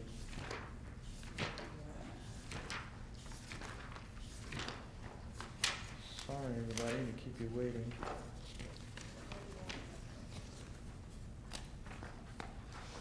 Oh, I'm not gonna be able to find It's this. on page 103. Oh, thank you. You want me Thank you. Yes, on page 103, regarding budget amounts. Okay, I guess we had budgeted transfer out of $9,062,000, but we hadn't done it in the actual, and I don't know if we anticipate some transfer out of Quimby fees of $9 million, as stated on page 103. I see I'm just now catching up with you. I see the original budget of $1.4 million as a transfer out of Quimby, and it said final $9 million, and the variance is 8.973. Right. Oh, I'm sorry, the final budget was $9 million, we only transferred 88,286 out. So the budget went from 1.4 to 9 million through some action of the council during the fiscal year. And then the actual amount that you transferred at the end of the year was 88,000. I'm going to make an assumption that you probably carried over the remaining, but I would have to look into that. Yes, and that's my concern. further. Do we have obligations going into the future on our current Quimby fees of $9 million? Okay, I can't answer that as I'm sitting here. I'd have to dig into it and get back to you on it, on this question. Okay. Yeah, because I know what we've got on our new fitness center and the pool and the lighting, and there's about 5 million there, give or take. And so I just am concerned that we budgeted ourselves in a negative position on Quimby, and that's not what I've been told. Okay. But we also have to use those funds within a certain period of time because they're developer funds. Right. So you can't So just- maybe that we have to use them. Yeah, we can't just keep them. We'll get some clarification and get back to you on it. Okay. And one last question for Brian. Brian, unfortunately, you have a CPA on the council, so I have plenty of questions. But in regards to your service to our city in this audit, are there, I mean, I deal with my small business clients all the time and helping them become a better business, and you understand financial ratios and whatnot. And then that's probably asking a question that cannot be answered. Are there other services you guys provide that would help us be a better city based on what you see here? Are there things we can do better financially speaking that would give us a more stronger financial position based on your experience in this audit? How's that for a question? Yeah. The city's actually in a pretty good position. I think the past year with past couple years with redevelopment has had a significant impact on the city, and that's probably some of the things that have had somewhat of a detrimental impact on the city. And that's probably the biggest area of change that's really happened. But the city's still in a good financial position, and is doing well. I don't know if that answers your question or not. Well, we know we're doing well. I just want to see if we can do better based on what you saw in your audit. You could always do better. You're exactly right. We do make certain recommendations that we communicate as part of the process on, controls and processes and things like that, that the city's always been very receptive to, and trying to make the department better and the financial results better. So we do always encourage, make encouraging comments on ways to make improvements, and that does happen. Okay. All right. Thank you. Thank you, Mr. Mayor. That's all I have. That was enough. That's it. Anyone else? If not, I'll entertain a motion. Well, Mr. Mayor, Oh, go ahead. no, go ahead. No, you you deserve deserved the it. call. Sorry. If there are no questions, then I'll make a motion that we accept this auditor's report and its information. That we receive and file. Yes, sir. Second. Moved and second. Please vote. Motion passes. Let it be known that the motion passed unanimously. Okay, we'll move on to item number 6 on our business session. That's approve new job description and pay schedule for traffic signal maintenance supervisor, appropriate $14,631 from the general fund reserves for the position, and revised job description and pay schedule for the traffic signal technician. Staff report, please, Kevin. Thank you, Honorable Mayor and City Council members. Since about July of 2007, the city actually came off of traffic signal maintenance that was done by the county, and actually hired its first signal technician. That position was obviously the first signal maintenance that the city incorporated in-house. It was done primarily to address a couple of things. First of all, the county, their maintenance, let's just say, was somewhat lacking. We found a lot of dust and debris inside of cabinets when we started maintaining them regularly, so that was a concern of how that was affecting the system. But also, we weren't able to respond very quickly to call-outs that we'd have on weekends or after hours while we waited for their maintenance to show up. Fast forward to now, the signal system and warning devices that are maintained by this position still have grown by more than 50%. We're up to about 60 items that are maintained. Most of them are traffic signals, but we also have those warning devices, and like the lighted signal crossing in front of the high school and that sort of thing. That's all maintained by this position. The standard is between about 30 and 40 devices to be maintained by a single technician. So we've just about doubled that number. So the other issue that we have with the current arrangement is that the signal technician can only be on call for 1 week at a time. So that means he's on standby. If we get an overtime call, then he gets 2 hours of overtime for going and taking care of the signal. The other week, we're relying on Siemens, who has been doing the signal maintenance by contract. They're quite a bit more expensive. I could get into that in a little bit. So that's really the second reason is basically the responsiveness and the fact that we have to pay an additional cost for the call-out. The additional cost for this position, balancing out the fact that we're going to slightly downgrade the existing traffic signal technician to a little bit lower pay level, and then create this new position, is about 71,000, and that's approximate. It also depends on, you know, the exact hiring level of the person that ends up being successful if this is approved, as well as factoring in the fact that we do pay overtime to this position on the weekends, as I've mentioned. One of the, in addition to those two practical reasons that I just mentioned, really the third reason is that the city's traffic signal system has increased in sophistication at least 50% also, in addition to the number of traffic signals that we have. And I would say the signal system, or a traffic signal, is analogous to your home computer, in that it has a you know, a CPM that is controlling the intersection, much like your home computer controls all the peripheral devices. And as you can imagine, there's a lot of coordination that happens between the CPU, if you will, and the other devices that has to be checked on a routine basis. You have to make sure that there are no conflicting signal greens, for instance, going opposite or at 90 degrees to one another, and so forth.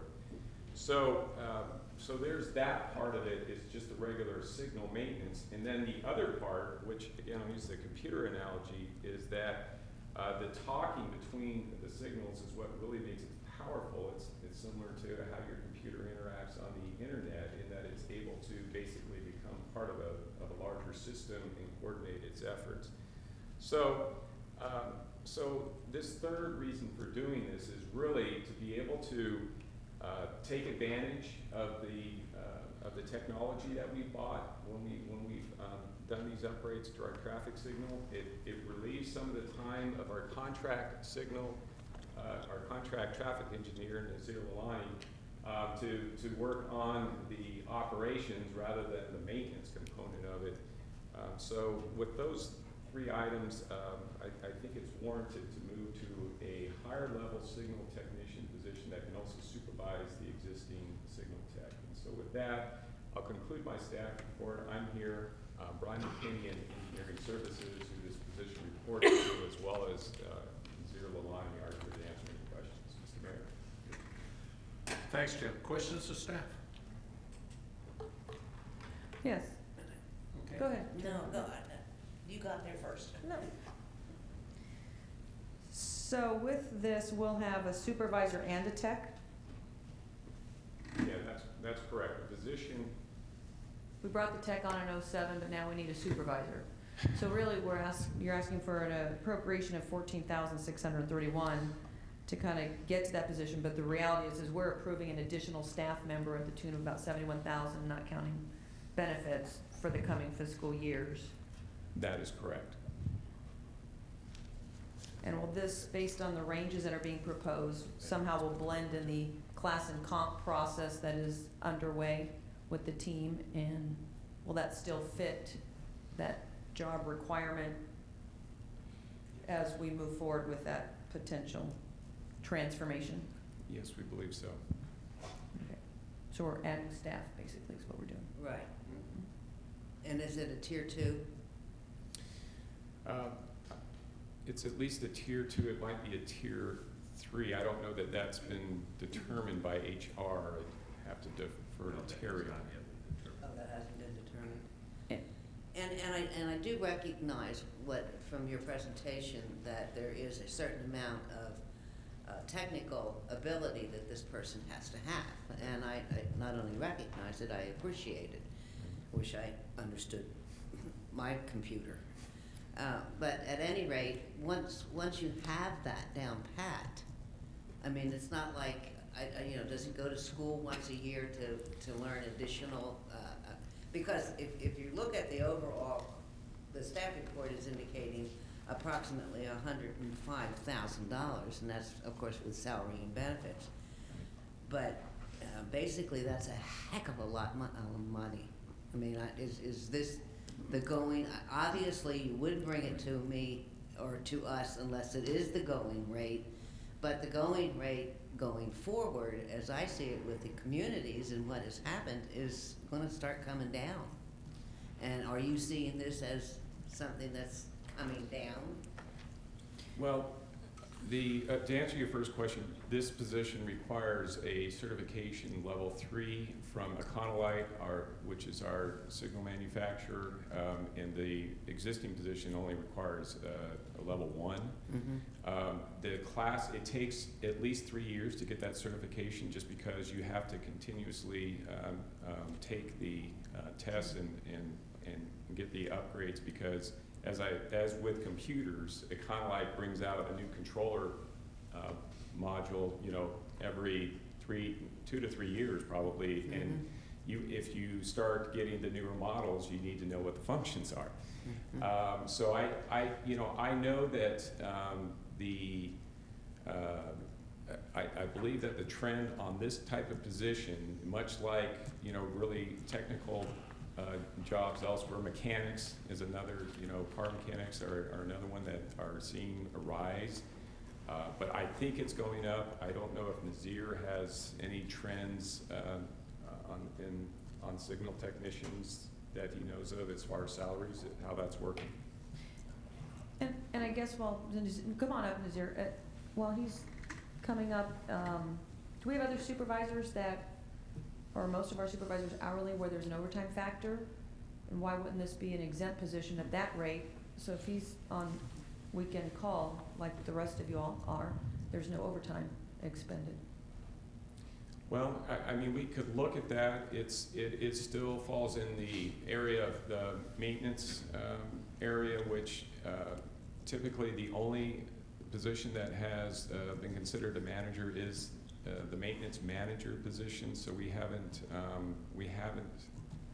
taken any of the foremen who are kind of the equivalent of this to that and made them exempt to date. Is that something that you've had discussions about? Yes. I mean, I know that you've had these meetings, ongoing meetings this year, and looking at, with all the departments in the same room, talking about the same issues. And just curiosity, is this something that was on the table for discussion? It currently is on the table for discussion.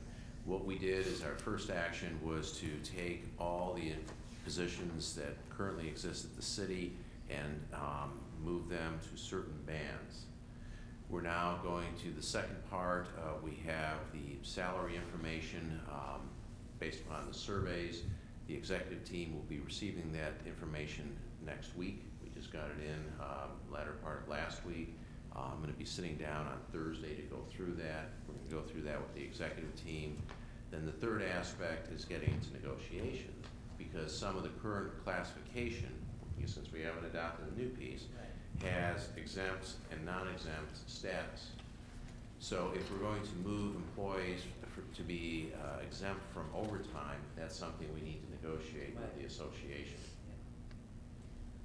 I'm just wondering, are we locking ourselves into a position based on everything that we are as of today, when in 30 to 45 days, or maybe 60 days, we'll have a new system? Or do 2 texts? The answer to that would be no, because in coming forward with this, we did not make this proposal in absence of understanding where we may be going. I mean, that would be rather short-sighted. So where we are looking at this is that we're looking at it from the standpoint of, okay, while we're still within our existing structure, how would it look into the forward-looking structure? The second piece about this is that initially we were going to not bring it forward until mid-year. But then there's a situation of, okay, we have an existing person who is somewhat overworked. We have signal systems that are not like dealing with sprinkler systems. If they go haywire, there's going to be a big community impact, and there could be a potential safety We don't impact. have any bridges that depend on traffic lights, do we? I'm not New Jersey. Yeah. So one of the thoughts about bringing it forward at this point in time was the fact that there's a definite need. Yeah. And we thought about potentially 2 signal techs, yes, but the situation there is that unfortunately in today's world with traffic signals, they're very sophisticated, and they're getting more sophisticated. As Tim was telling me, we're also going to be dealing with changing out controllers along Highway 111 because a lot of them are still the old Caltrans controllers. That is gonna add more level of sophistication. And in my tour of duty here as manager, I've heard from a lot of folks about why can't we better coordinate the signals? Why can't we do all these other things? There's a variety of factors that go into dealing with signal coordination, including when people use pedestrian crosswalks, that changes the synchronization, when emergency vehicles come through, or when things change in other communities. So because of Wizard of Oz. what am I going to say? The need to have this addressed, it was a situation of we should bring it forward sooner than later. Okay, thank you. It's very timely to do this right after the audit that shows we have surplus. Why didn't Zier come up? Did we ask him to come up? Did we, or did you just come up to visit with We're us? talking about salaries and they really Yeah. constitute supervisors of 100. Nazim Lalani, the city traffic engineer. I'm not necessarily an expert in salaries. Let me answer the question this way. Rancho Mirage, which is a very similar city to us, similar number of signals and similar equipment, has just recently done the same thing because they are actually doing a huge project on 111 to again update to fiber optics communication and to newer controllers. And we have about 21 older controllers. One of them at Jefferson Pomelo just went out last week. I had to personally come in on a day that I don't normally come into work to fix it because the technician we have has very limited skills, just because he's still on the learning curve and frankly overwhelmed. It was his day off, so it was either I came in or we had to drag him off his day off. So there's a lot of work going on, and we're moving forward with a much more sophisticated system through the congestion management air quality grants that are coming forward to the federal government. The 4 cities, Rancho Mirage, Palm Desert, I just got word today they're progressing forward. Indian Wells and La Quinta are going to move forward to form a valley-wide system so we can really address this issue of why can't the signals all be coordinated on 111 and be on the same clock and everything working perfectly. It's because there are all these different systems. On Washington, we have 4 different systems. We have the one in La Quinta, we have one in 111 that controls a couple of signals, and then Palm Desert, and then Caltrans. And trying to keep all this together with all these different currently fractionated systems doesn't work very well. And so the person who is hired is going to have very good skills in understanding how this is all going to work in the future. That's the best answer I can give you. Thank you. So now we've got 2 difficult to fill positions, a finance director and a traffic supervisor. Let's not get them confused. Well, I mean, is there a pool of these individuals with certification level 3? There are, and yes, there are. Okay. There are, he has a favorite one. I have somebody in mind, yes. Tim, by approving this, can we anticipate that some of these problem signals we have will be taken care of? Yes, you can. I think this gives us a much better opportunity to do the troubleshooting of some of the signals that have been problematic. Frankly, Pomelo and Jefferson, as you know, goes in and out of coordination for no good reason, and it's I think people get upset when you're driving northbound on Jefferson and you're at where the country clubs, where Mountain View and Citrus come together. There's not a car going in the opposite directions, but the signal turns red. And you sit there while it goes through the full cycle in that. And the same thing at Highway 111 and Jefferson. It turns green so that you can go through Highway 111, you drive a half a block, and it turns red just about that time. And people back up the cars, and it's ridiculous. And it causes rear end collisions and other problems when So we can anticipate that. Yes, maybe things will get better. that's absolutely Okay. correct. Unless there's any other questions, again, I'll entertain a motion. Okay, this is up to you, Lee. Mr. Mayor, I'd like to make a motion to approve a new job description of the traffic signal maintenance supervisor, revise the job description and position schedule of the traffic signal technician position, and appropriate $14,631 from the general fund reserves. Second. Been moved and second, please vote. Motion passes. Please be advised that the motion passed unanimously. Okay, that concludes our business session. We'll move on to study session. We have one item on tonight's agenda, and that's discuss La Quinta Community Health and Wellness Center improvements. Edie, staff report? It's my report as well. Joint reports, yes. As the council is aware, the city's undertaken a number of healthy activities and promoted healthy eating, active living, heal cities, and as well as just last weekend, we were the center for the Humana golf tournament, as well as the Clinton Health Matters conference.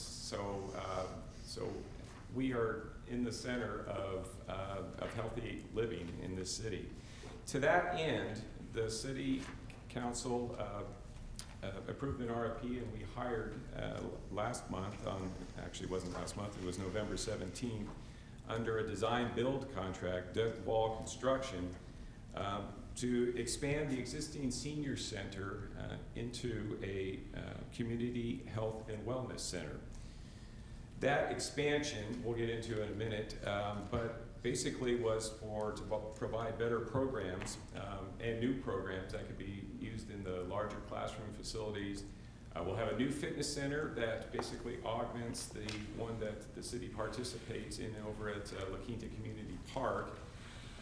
And then we'll also be renovating the existing facility, basically putting a facelift on it, new flooring, new paint on the exterior, and just dressing up the rest of the building to match the expanded portion of the building. So today we're going to have, I'm going to turn this over to Craig Pearson with Pearson Architects to go over some of the highlights architecturally and some of the programming that we're expecting here, and we'll go from there. Craig? Please give us your name and address for the record. Craig Pearson, Pearson Architects, 74260 Highway 111, Suite 8, Palm Desert, California 92226. Honorable Mayor and City Council members, we've got some exciting things here. What you see up on the slide there is the existing elevations of the senior center. Should be 2 slides of that. The upper one being the view from La Fonda, the predominant street there. Now, before I start this, I want to introduce in the audience here who are open for any questions that may arise during the presentation or afterwards.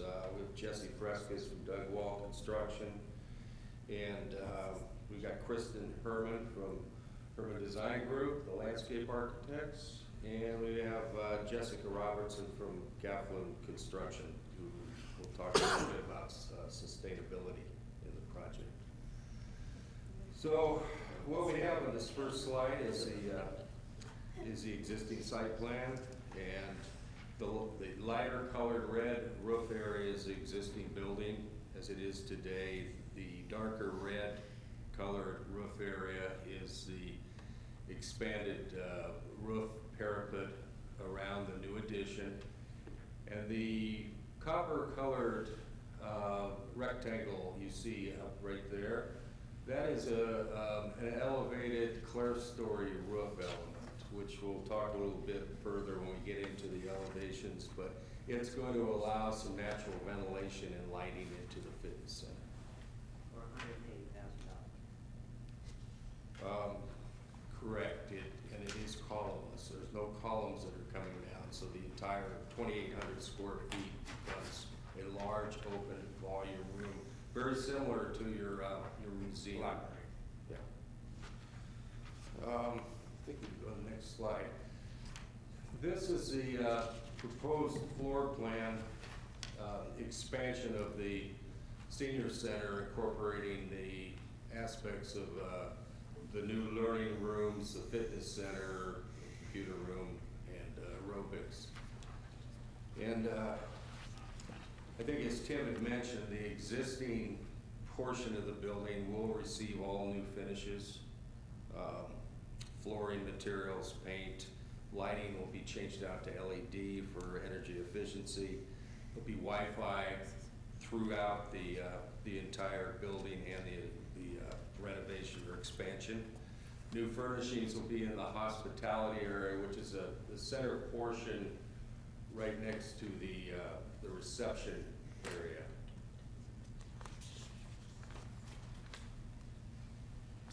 All the existing restrooms will be upgraded ADA-wise for accessibility with new countertops and new partitions.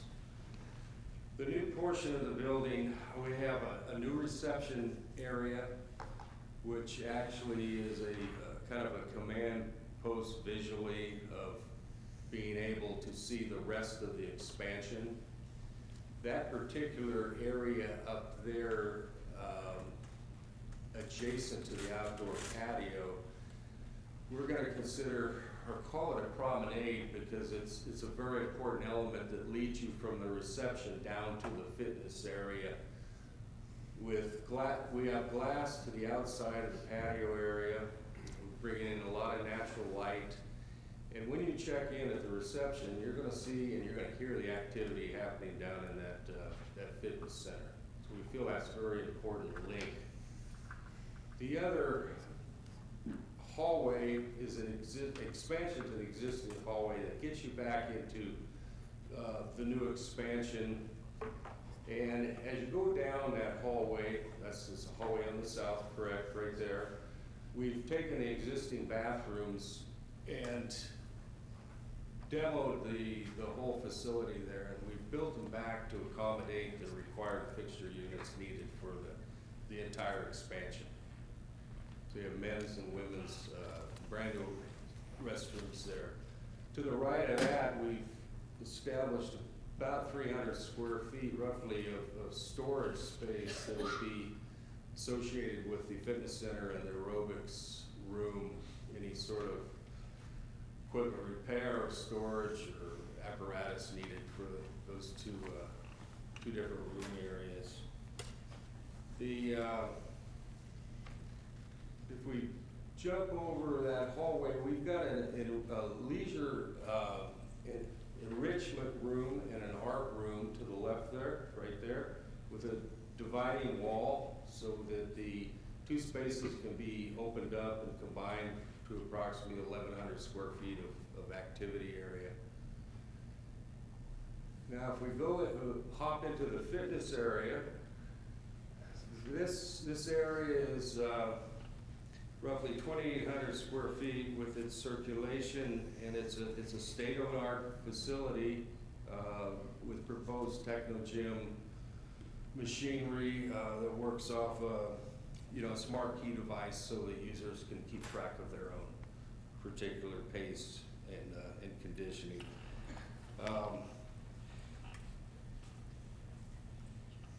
In that space, as I think I mentioned before, we've looked at developing a clerestory ceiling in there, and in doing so, it's a large span room of about 50 by 50 square feet, and columns became an issue structurally, and those columns became an issue operationally in layout of the equipment. So what we're proposing is clear span bent steel beams there to a elevated clerestory roof area with operable awning windows, which we can control and ventilate, get some natural ventilation through the space. The aerobics room right south of that has a glass front, so it can feel like it's a part of the fitness center, and it's got a cushioned floor for aerobics. There's side storage areas for personal belongings, and the whole south wall is mirrored with a ballet bar for stretching. And associated with that is a small little room at the beginning called the chart room. It's up at top as you actually enter into the room. And the intention of that, it was asked at architecture review what that was, and it's basically a name of a room with built-in desk or seating areas for any visiting aerobic instructors, any physical therapists that come there to enter their data. And so that's the reason on that room. Outside areas, real quick, are the north patio, which is about 1,400 square feet right there, and that's got some really nice outdoor furniture seating arrangements. And the east patio on the other end has some raised planter beds, which will be used for gardening classes, etc., and a area for the existing kiln that's out there for the arts programs. If we could go to the next one, the roof plan, this is pretty quick. I mean, our expanded roof area is to tie into the existing heights of the ridges out there.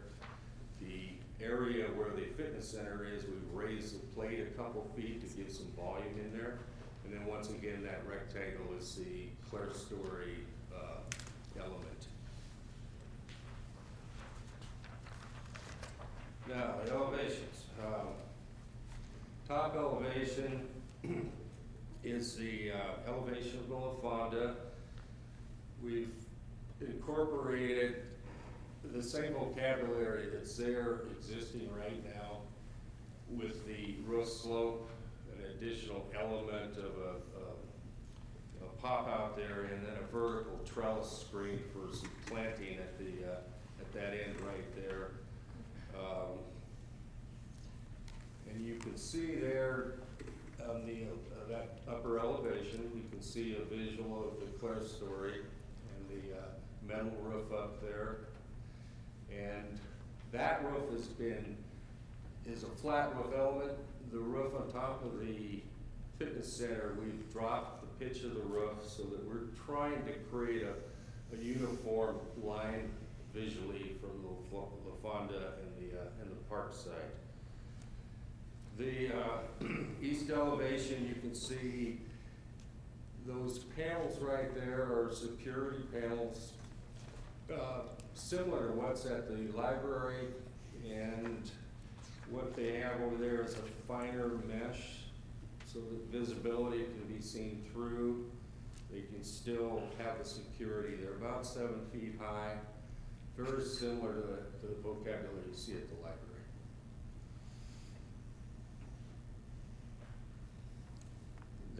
The same particular elevation that we just went over, you can see the eyebrows over the large window areas.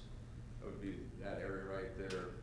Those windows are 10 feet high. At the bottom of the windows, so we have vented 2-foot-high windows. Now these can be used in conjunction with the upper clerestory windows and create a ventilation system during these good times, good weather conditions we have at this time of the year.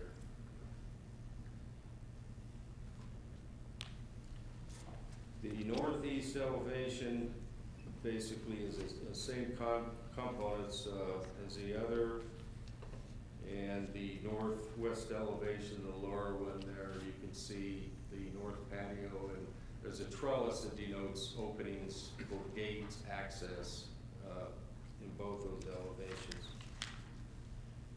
If we can go to landscape, I'll try to make this real quick, and then if you have any specific questions, Kristen could probably respond to it. But the intent of the landscaping in the parking lot area in front of the La Fonda side was to have it replanted with similar plants and have the area look lush and colorful. And the wall sign, we have moved over towards the entry and flanked it with some particular planting that'll kind of frame it. The back entry to the north there, there's a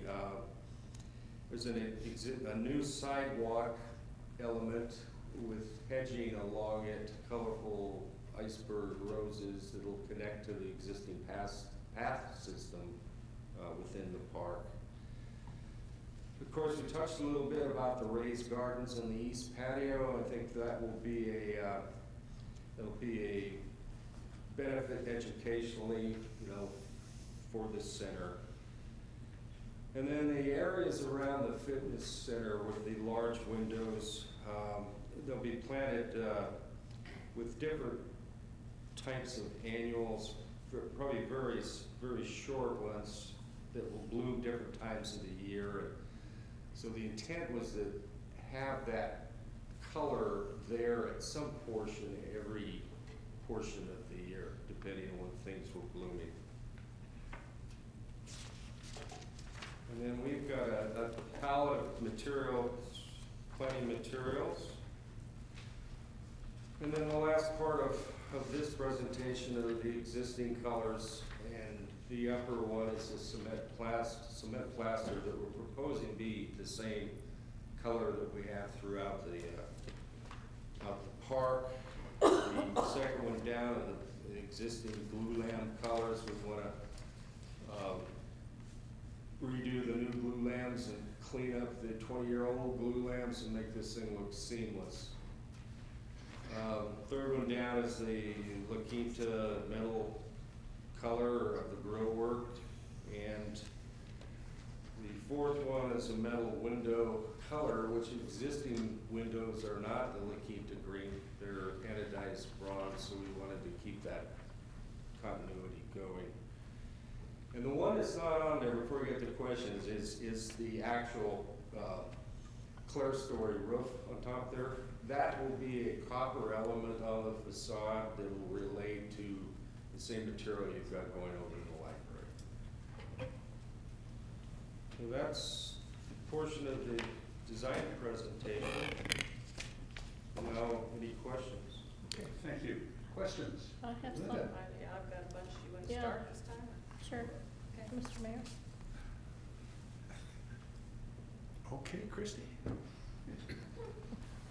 Thank you. Okay, let's start with this thermal chimney. I just don't understand how you think this is gonna keep the building cooler, because when are you ever gonna be able to open that and have your fitness center going? Sure, it's nice in the morning. This is January. It's 80 degrees in the afternoon.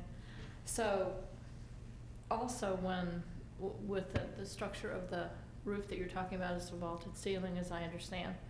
And I know I think that you're trying not to make this look so closed in, give it some height and whatever, but you're also increasing your AC cost with a ceiling like that. So, and I don't think you could ever convince me that you're gonna offset the cost of the AC with being able to open this chimney and let air in.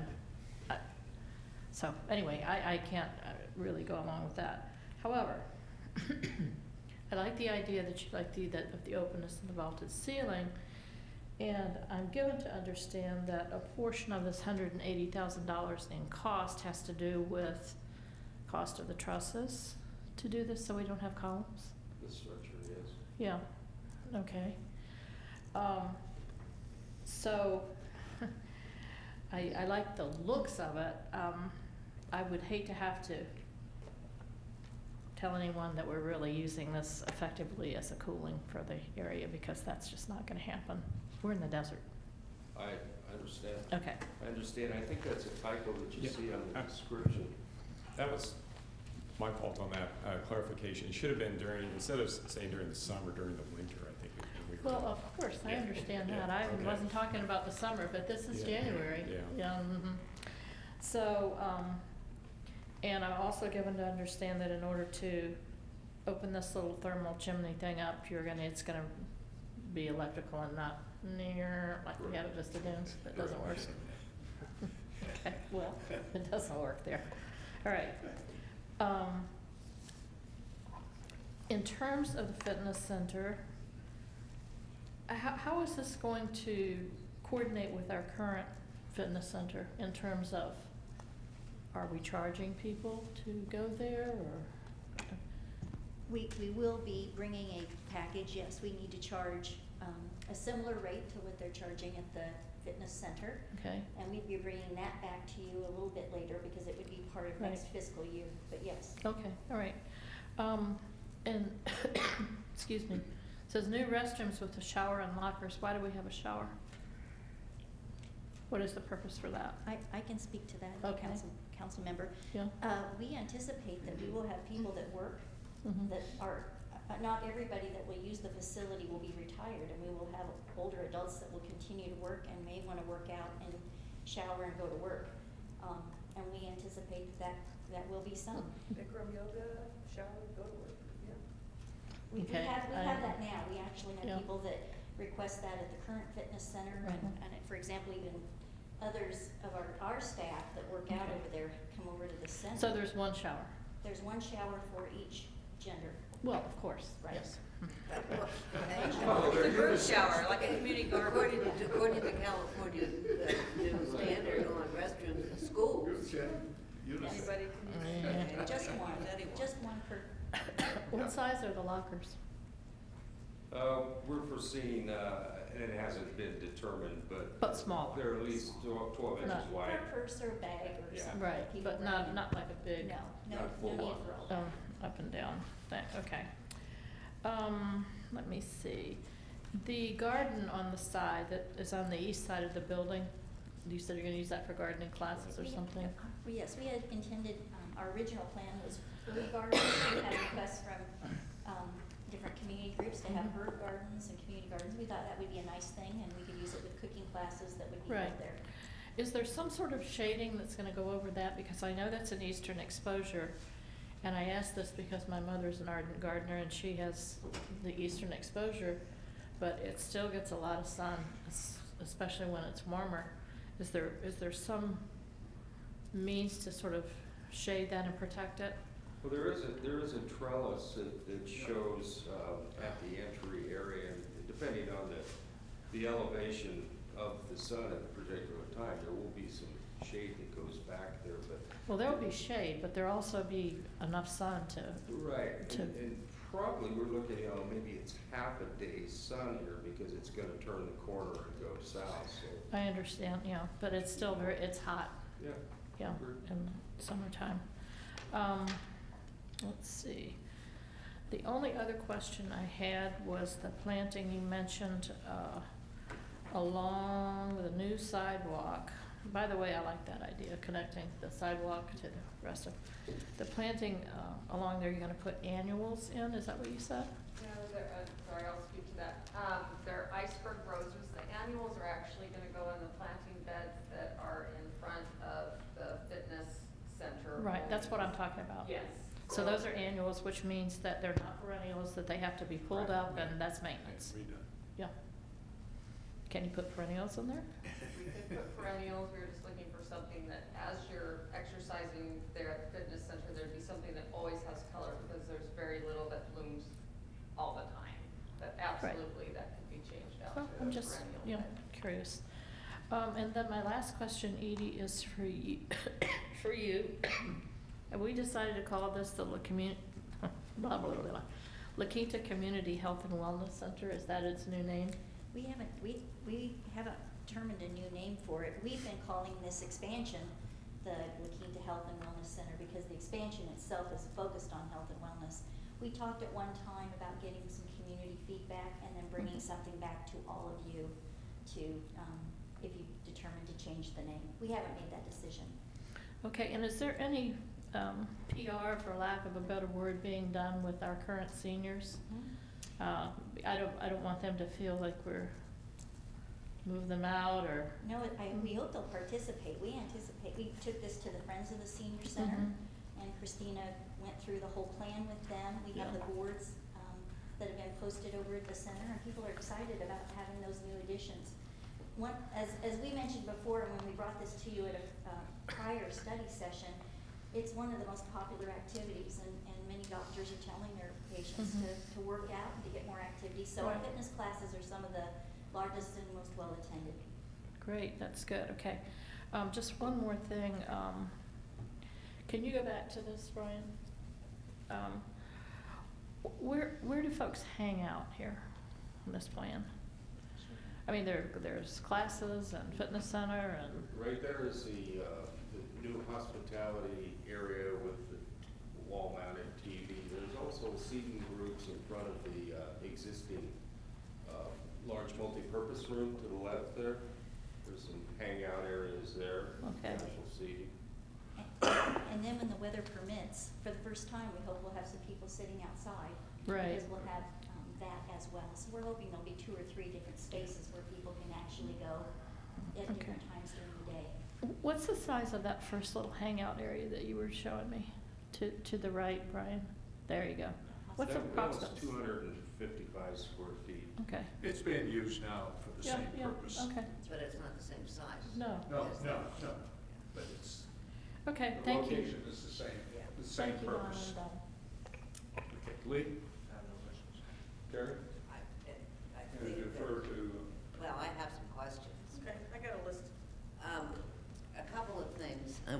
One of the things that you said that kind of alerted me is that one of the roof structures that with the metal top was going to be similar, and I believe you said to the museum, and I believe that you said library, and so could I get clarity on the metal?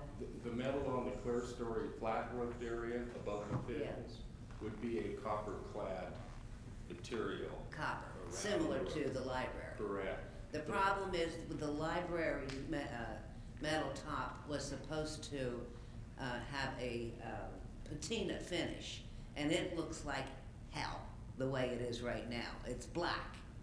It's black. And I've talked to everybody at City Hall on why isn't it a patina green? And you have to throw acid on it or give it an acid wash, and they're not sure that it will work up there, and all kinds of excuses. But when the city council approved that, they did not approve that to have a black ceiling. It was supposed to be a very charming, if you will, green patina. So I don't want something that looks like the library. Okay, material-wise, I was speaking. Yeah. You know, there's ways to make it. it's gotta be treated. We need to bring in more salt air, and that'll help the process. Well, no, because the salt air brings with it some other issues. But anyway, I would ask you to be very careful on what you do up there. Because I'm not at all pleased with the library. I think that that's a big deterrent up there, and I'm. Is the library or the museum? No, the library. The library. And then the other thing is, and I gotta figure out why I wrote it down, but you're changing the lighting, to LED. Right. And I was wondering, and which is fine, and it's, I understand that's the future, but is that also a requirement now? It's not a requirement, it's part of the new green building Yeah, code so it is a that are out requirement. to try to develop sustainability. I use of understand all that. projects. So it is a requirement. It's not, and Jessica, maybe we can talk a little further about it, but it's. The trick is, there are Would you come up to the podium, please? Thank you. There are ways to achieve the energy efficiency in the building, but they are getting harder and harder now that you have embraced the green code here in La Quinta. To a certain extent, Without we've going embraced LED, it. it's difficult. Yeah. And our intention with the building at large is to implement as many sustainable initiatives as we possibly can without, if you're familiar with a LEED certified building. We are. Okay. Very much, So and we are not looking for a to LEED build it building. to those standards without the certification, which is an additional cost where you're paying for commissioning and additional folks in the investment. We are not gonna do that. We're gonna take the standard building model and we're gonna say, what can we do to make it more sustainable within the budget we've already been given? That's correct, I understand that. Sure. And that was the requirement of the city. That The would be a city was reflection. not going to do any more Leeds buildings, so you're there. I still, and I'm concerned with the same thing that Christie is on this. And I guess I'd go to, do we have any stats on how the units over on Vista Dunes, how are their little chimneys going? I know they don't. Well, I would differ with that, because there are people there that do use their mechanical devices, and they were put in there for a mechanical device versus electric for a specific purpose. But those who do use it drive their electric bills down to zero because of the efficiency of the wind going through there. So I'm not sure where all the information's coming from, but what we're getting from National Core is that, yeah, they're being used because of the reduced energy costs combined with the solar, combined with the other efficiency measures there. Well, I got the same information, is that they don't use them and they're not, they're not efficient. And I don't wanna see us put in that kind of a system if it's just gonna sit there and say, look at me, I'm charming. I can speak on a very personal note. I just redid my entire house and almost the exact same fixtures we're proposing for you, and my energy bill is $20 a month. Where do you live? Riverside. And I'm home all day. I work from home. My office is there. My husband is a geek. And so it we have never many gets to businesses. 114. Mhm. No? So I've been there a while. Now, it doesn't get to 114, but we hit 113 for about a month. Yes. So, you're right, I don't have the air But at conditioning night as you do, you- but for your lighting Okay. load, it dropped me a couple $100 a month, so it does make an impressive difference on what your Okay, expenses all right, are. thank you. And Edie, this is for you, even though I hesitate saying it because I can't believe that you aren't right on top of it. But I'd like to just throw my 2 cents in at this point, and that is on the landscaping, when we were talking about all this flowers and the pre-annuals and et cetera, and the gentleman said lush landscaping. These were all terms that we've used for many years. That is the way we went, and everything that we're doing now is kind of moving away from that. So I'm hoping that all of this language is being used like lush desert scaping. So instead of one rock, there's 2 rocks or something, but not lush like a lot of green grass and I'm really concerned at what's being called out here. We wanted it to complement what you see in the rest of the park. We do have, or in certain parts of the park, we do have some annuals. And if you walk around the park, you'll see at different areas we do at certain times of the year, we do have some annuals planted there. We thought that would be a nice addition and bring. Yeah, but I'm not sure why we But- have all of this lighting and landscaping business going on until we get a better handle on what we're doing over there, that we're putting in annuals. And that's true. If you don't want us to do that, we certainly don't have to. We just were doing it in certain sections of it. It wasn't gonna be around the entire area. The other thing too is you're right, the use of the word lush, it's gonna fit with the rest of the facility, which is this combination of perennials and some desert materials too that you see. It's not gonna be over the top type of landscape.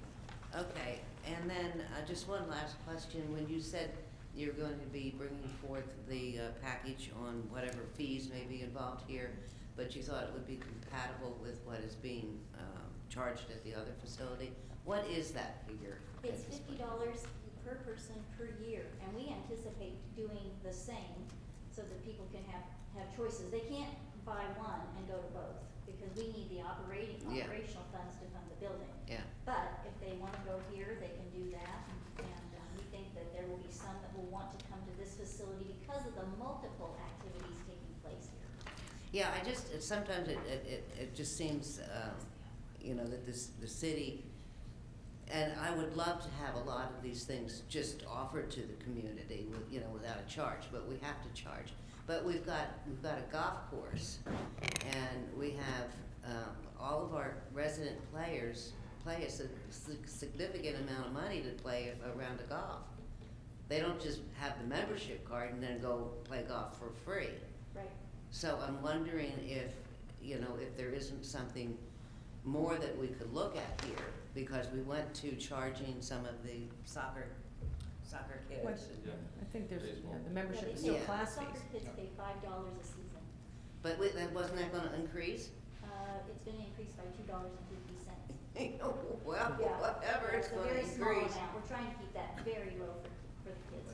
But nonetheless, we're looking at a fee that would pay for the addition of the operation. So we'll bring you back some of those, Okay, those costs. because there is an operational cost. Yes, and we're anticipating that there will be, and with that, we'd be looking at a fee for the use of these amenities, these added amenities.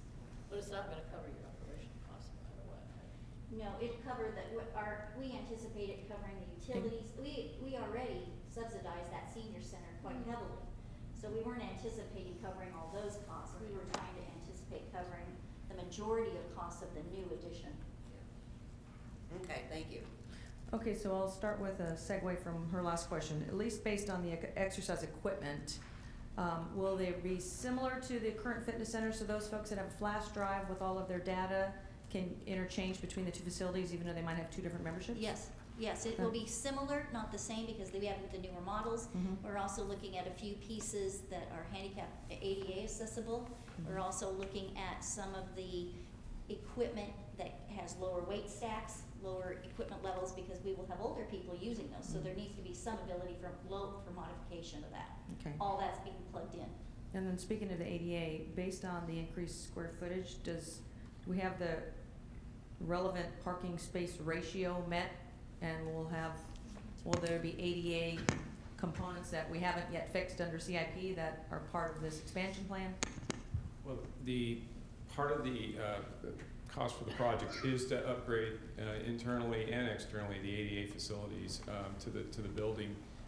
In terms of the parking stalls, what we're going to do is there's a couple that aren't very well accessible to the front door that are more towards the library. We're going to move those down, and I believe we end up with a total of seven handicapped parking spots. Did you say 7? Handicap. Yeah, handicapped That's still spaces. not very many, but still, I mean. I think the total parking, I believe that's one more than is required per the code, I believe.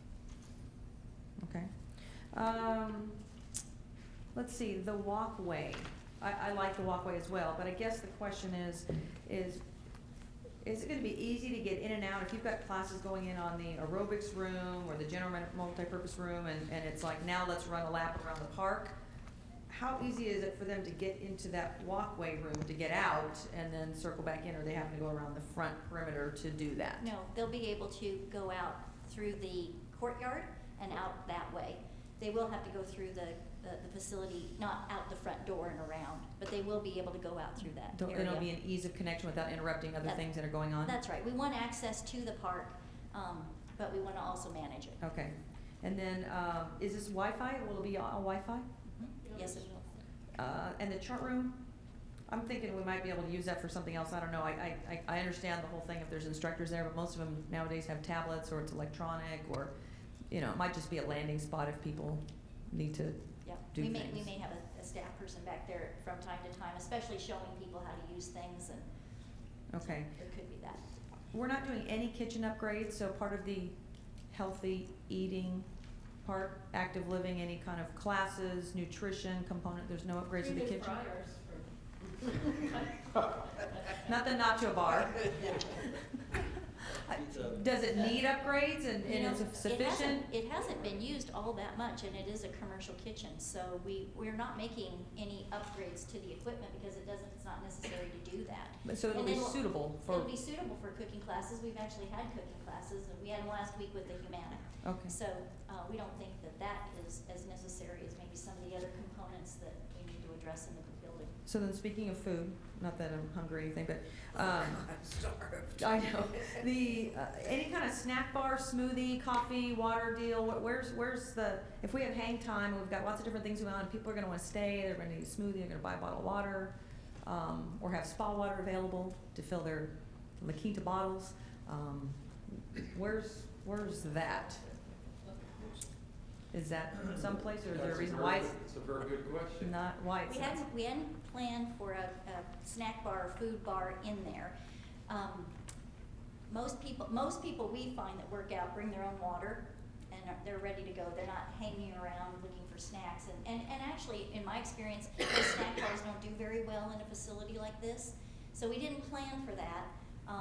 If we wanted to do that, what we might want to do is look for a contractor that might want to bring that in for Mhm. certain hours of the day. I think that'd be great. And see if that might not be a better, than build in a facility that may or may not work. Even like an Old Town Coffee or, Well, you know, like. there's they- areas there that they utilize now for coffee and We have a that countertop can where we have be- coffee sure.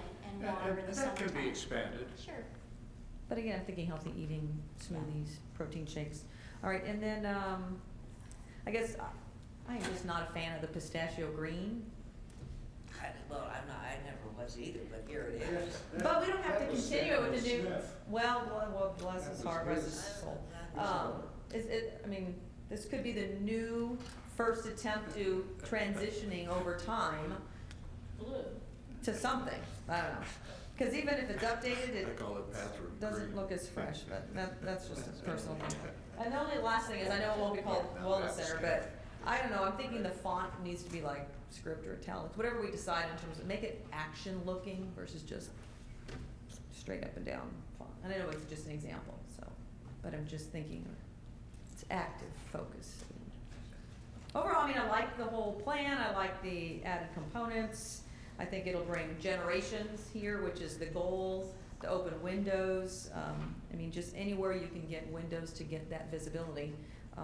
I know that in the current area, challenge with either classroom or presentation type things, there's not a lot of solid walls to do formal presentations. That would be the only. Big enough rooms to do a lot with larger groups. Yes. So this will facilitate some of that. And right now, you may or may not know this, but we have youth classes in the evening with over 100 kids. Sure. So this will provide a place for the parents to work out while their kids are taking those courses. And so then it does, you know, especially in the late afternoon and evening, it does become a community center for this area. And that's why we're gonna need food. Right, Terry? I have one All more right. question. I like the use of the space. So, Are you done? yeah. I have one more question. While you guys were going through all the planning processes, did the discussion ever come up about the need in case of an emergency? I mean, our facilities have accommodated, and we've planned for earthquakes and the long stay, and seniors can bring their pets and there's a place outside for the cages. I mean, did we take all that into consideration? We did have a conversation about that. The multi-purpose room in particular would be that space where people might be. A lot of space in there. That space in itself is the space that people Sure. could go to congregate for a period of time if we did have an issue. It's always been that way, but this area in particular, because of its size, serves us best for that type of function. And also there's bathroom facilities close at hand and a kitchen area. That's right. That can accommodate the needs. Other portions of the building are still pretty small for that kind of function, but the multi-purpose room and kitchen and adjacent restrooms work. Well, and then just so we can still accommodate cages outside for animals, because people won't, whatever, that people aren't gonna leave their home and leave their animals at home. I mean, they're too much a part of their life in today's world. Okay. Don, I do have a question. Okay. Well, my original questions have all been answered, but then more questions, Rita, more questions.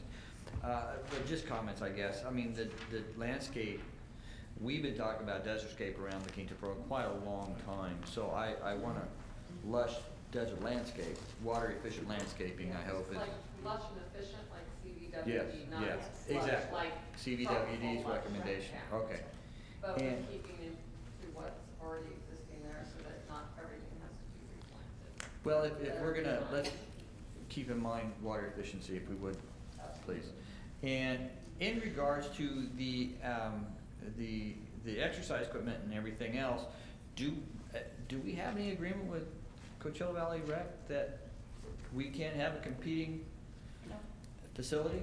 we don't have any agreement with Because this that. is gonna be a huge, hit on their facility and the revenues on their facility with this brand new facility that people are gonna wanna use.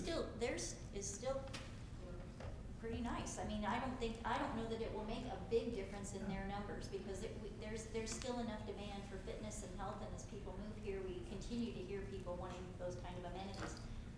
It'll be an enhancement. But we don't have anything, an agreement that would say that we can't do Okay. this to our facilities. And as a matter of Okay. fact, it's in our master plan to do Mhm. that. We talked them into making better use of their facilities. Okay. And convenience, I think, to the individual is important. Sure. That's right. Okay, that's all I have. Yeah, I'm gonna make this short in that, we've discussed it before. Christie brought up a good, point, and that's the clear story. And although clear stories are good, especially when you don't have walls of glass like you have on the north wall of this building and that. And it's an expensive item that, you know, if money is no object when you're constructing something, then you can put all these things in, clear stories and that. But it's an expensive item, and I just don't think it's necessary. You're saying it brings in natural light. Well, we have that whole wall, the north wall is all glass, so I don't worry about natural light in a situation like that. But you're willing to spend that extra money, put a clear story in, okay, but I just don't think it's necessary. And of course, with the height and the heat loss that we have, the air conditioner is going to work overtime on that. And I don't think it's necessary. What we have at the library looks like a conning tower at LAX is what it looks like. And I was never supportive of that, but that's the way it was put in. I guess my main concern is you've got 3 pathways going into this fitness center.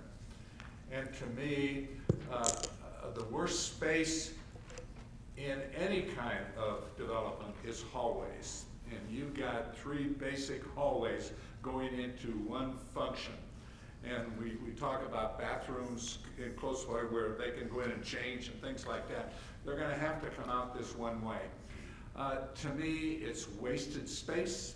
It's expensive because it's no usage other than a person walking down the hall. That space could be utilized for the informational area and these other 2 rooms, expanding those rooms for more usage than what we have now. I guess spending those years in the School of Architecture learned me, not a whole lot, but they learned me the fact that hallways is just a way of getting out of a design problem.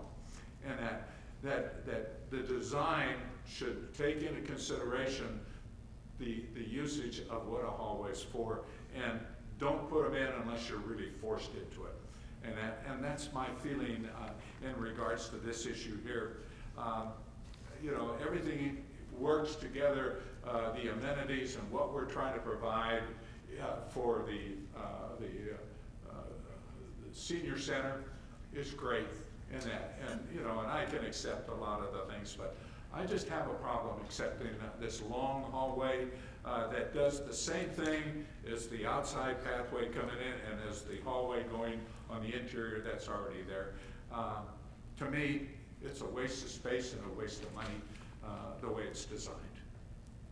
With that, I'm going to let it drop, and we'll see if the council wants to accept it, that's fine.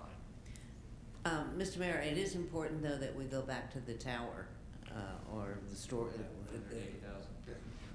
So, I can't pronounce the word.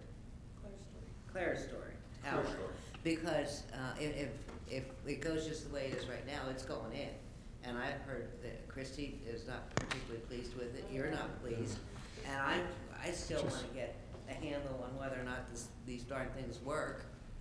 I mean, if it works, I'm fine with it. If it doesn't work, I don't see any reason for it.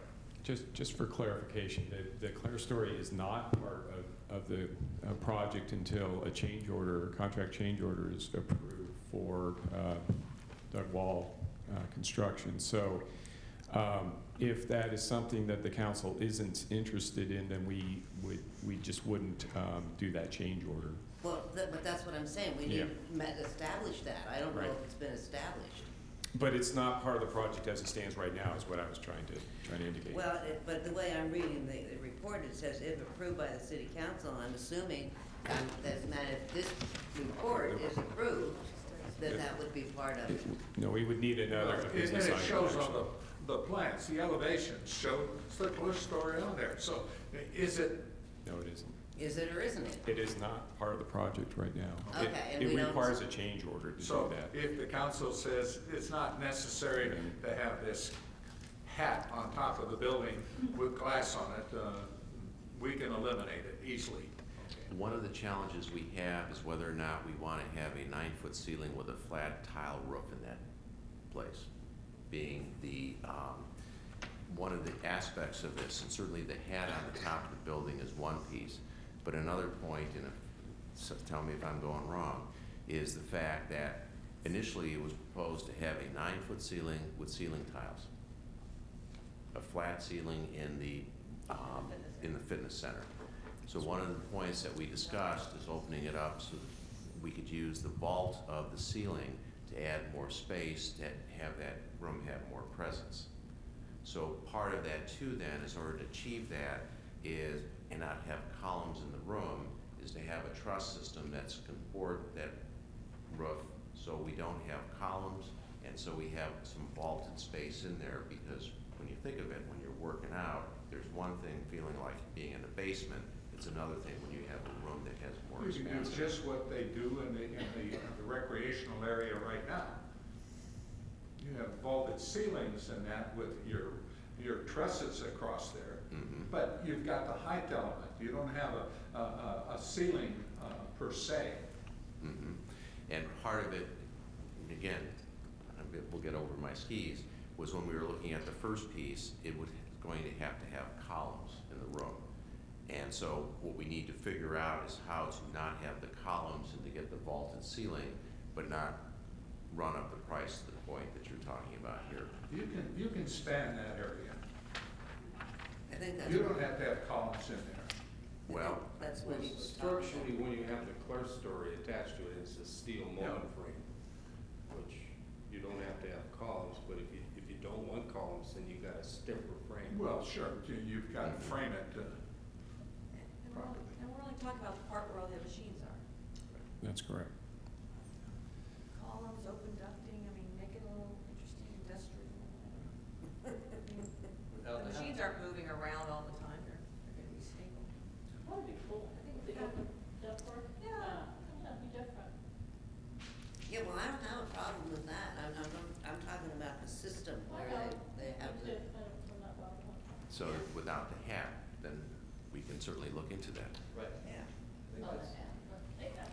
I don't think it adds anything to the aesthetics of the building. But we'll look at, we'll look at the openness of it, not including that piece on top, but the openness with the, right, Yeah, give Mike it over. okay.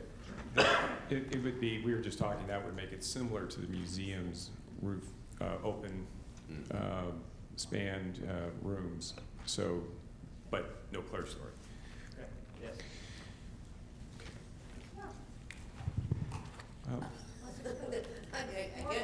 I guess the only question that leaves me with is, if we're going to do with the openness, and I agree with that, what would the cost be to, if we're gonna put that in, that's a pretty big cost to have that in there.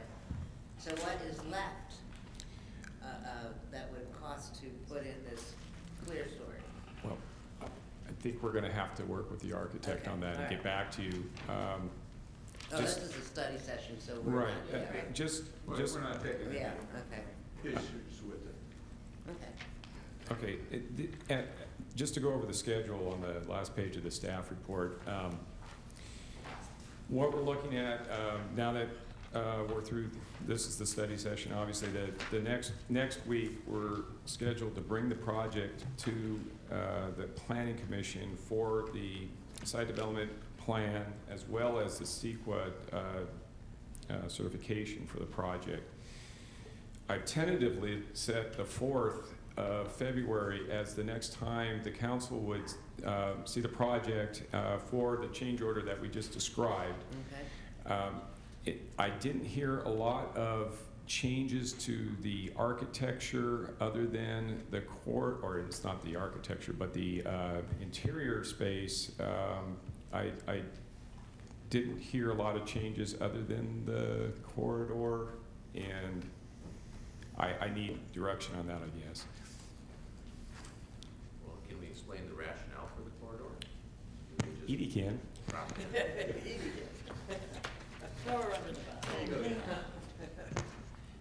I think the intent was that we wanted to be able to cordon off sections of that building, because there are times when only the fitness center will be open.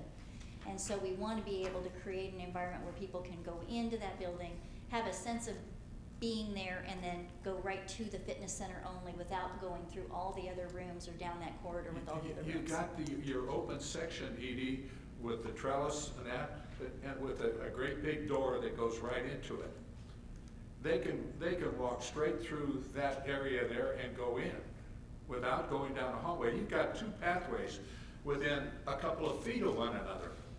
I understand, but at certain times of the day, that will be closed off. I mean, for evenings and so forth, when we don't have If they're things going there. to the fitness center, somebody has to be there in That's the right. facilities monitoring people coming in and out. That's and right. they're coming in the front door, And then going, the intent and was they that they can would walk go.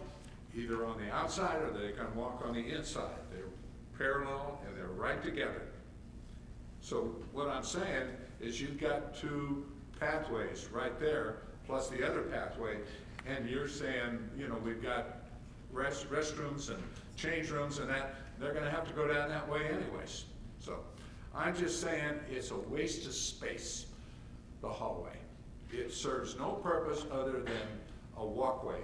And you've got two other walkways that can be utilized with not that much problem. There isn't that much difference, walkways. You may save a couple of feet, but that's about it. I've never been in favor of hallways unless they're absolutely necessary. And in my opinion, this isn't absolutely necessary. And you're utilizing space that could be used for those other rooms, session rooms and that people will utilize. So, you know, it can be done, and it's not gonna hurt anything, but it hurts my sense of decor in regards to the design. Well, I have to agree, because I have a son that's an architect, and I happen to have a house that has no hallways. Yeah. Which he did not beautiful design, but that's the way mine came. But Sure. that's one of the first things they learn, is no hallways, if possible. And so I can certainly appreciate your concern. I don't know what we're looking at when we're asking for a redesign of this building in cost. No, I don't think we need to go that far. And it just. I mean, I know how many times we redesigned the city hall. Oh, yes. Yeah, I remember that. Yeah, and some of that had to do with hallways too. Sure. And we ended up, well, I don't, it's live and in person over there. I don't wanna get into that, but, so as I say, I don't know what it would cost to redesign this. Can you come back up here and help us, me, him? It would be very simple if you eliminate it, because all you do is run the walls up to the outside wall and open the space up. But like I say, if you feel that the necessity of the people using it has to be done in this way, then I accept it. I just, in my own personal opinion, I don't like it. No, we understood, and we actually met with you to talk about that early out, because we knew you had those concerns, Mayor. And Which you didn't heed my advice. Well, we did try, we really did try to shorten that area, make the rooms larger, but obviously it wasn't, we didn't eliminate them. We still No. wanted to create that access to be able to go directly to the fitness center from the front door. What is the width of this hallway? Like 5 feet, 6 feet? About 6.5, 7 feet. You got a pair of 3 outdoors. And the other two hallways, what's the width of those? Roughly the same. I know the one interior, I can go like this and just about touch the two walls. So is that this one here, or these 6 two? feet. This one here, I can touch the walls on both sides. This one here, You're saying 6.5 feet? Right.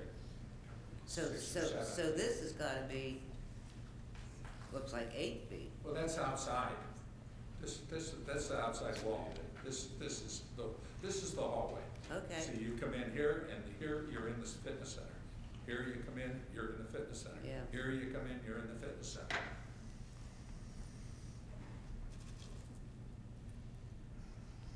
Okay. But Edie, I will yield to you, if you know, knowing the usage of the building and what you need to do, and that if you feel that this is proper and that this is what you need, then I'm saying, fine.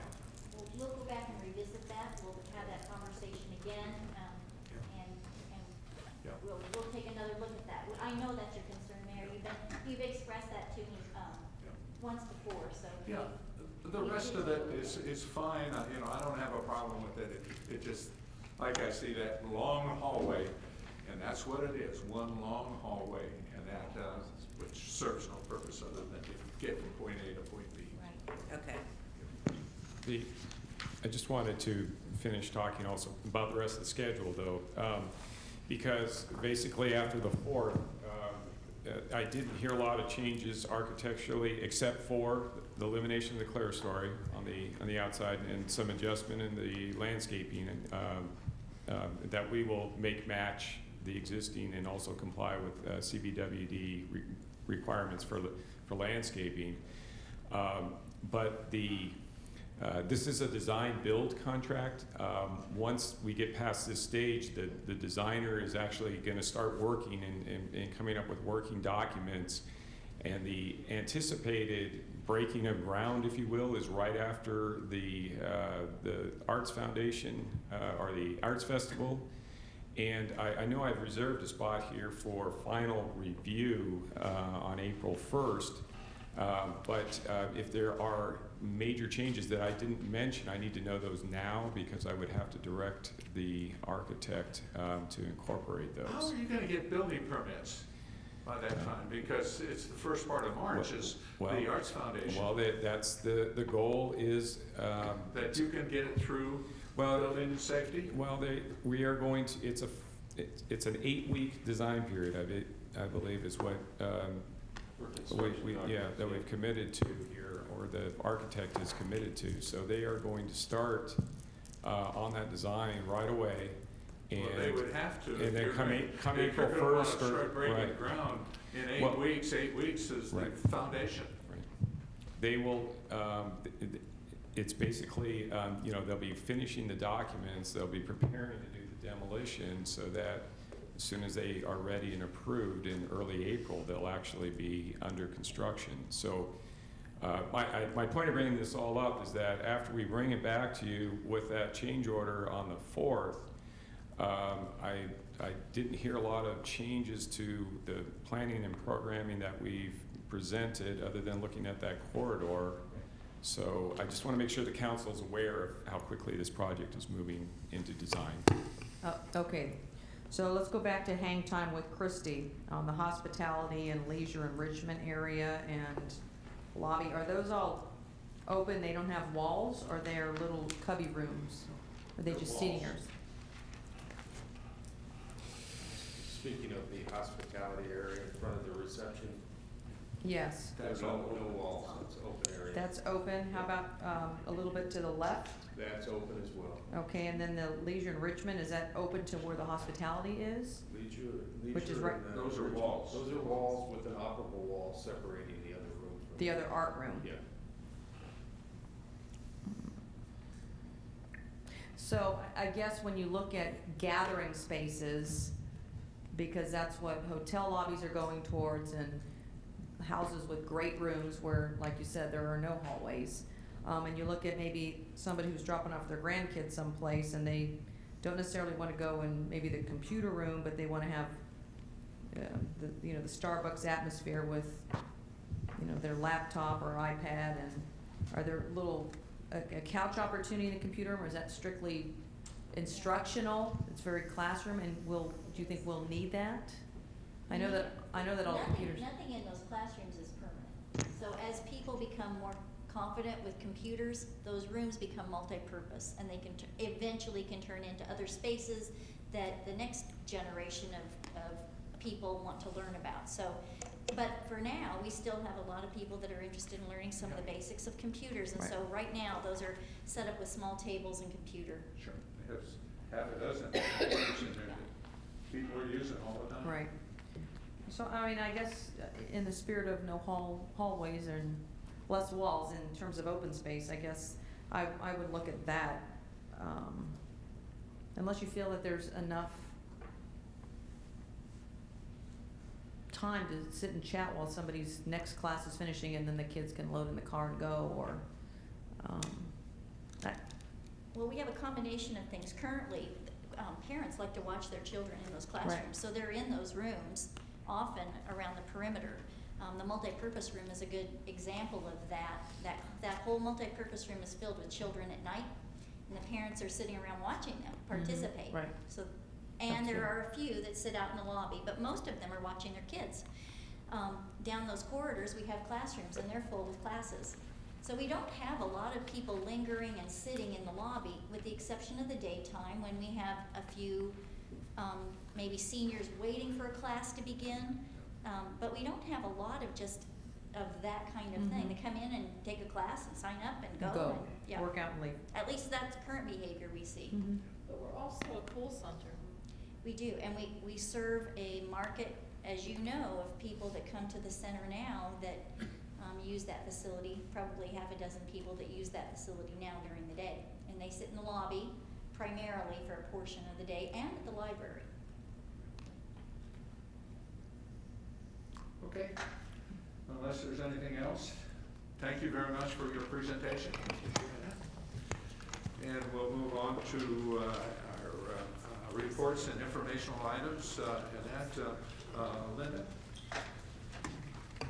Okay, I was a little bit late for Conservation Commission, and it was a very short meeting, so I missed that. Energy and Environmental, we went over the mid-year review. The plastic bag ordinance is still kind of the hot topic, but that was also a fairly short meeting to start the year.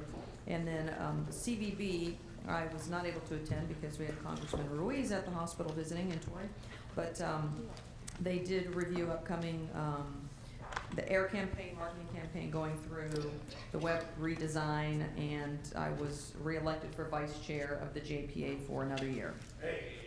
So that's my report. Okay. Christie? I'm not gonna report on anything tonight. There were a couple of meetings that I couldn't make because I was sick, but, I'll catch you up on the animal campus next time. That was it. And then the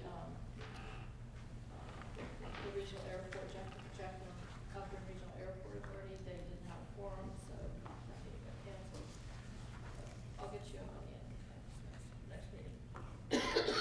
Okay. Terry? Yes, I have just one report, maybe a comment or two and something else there. But the Coachella Valley Association of Governments Public Safety Committee returned a ad hoc committee of the committee,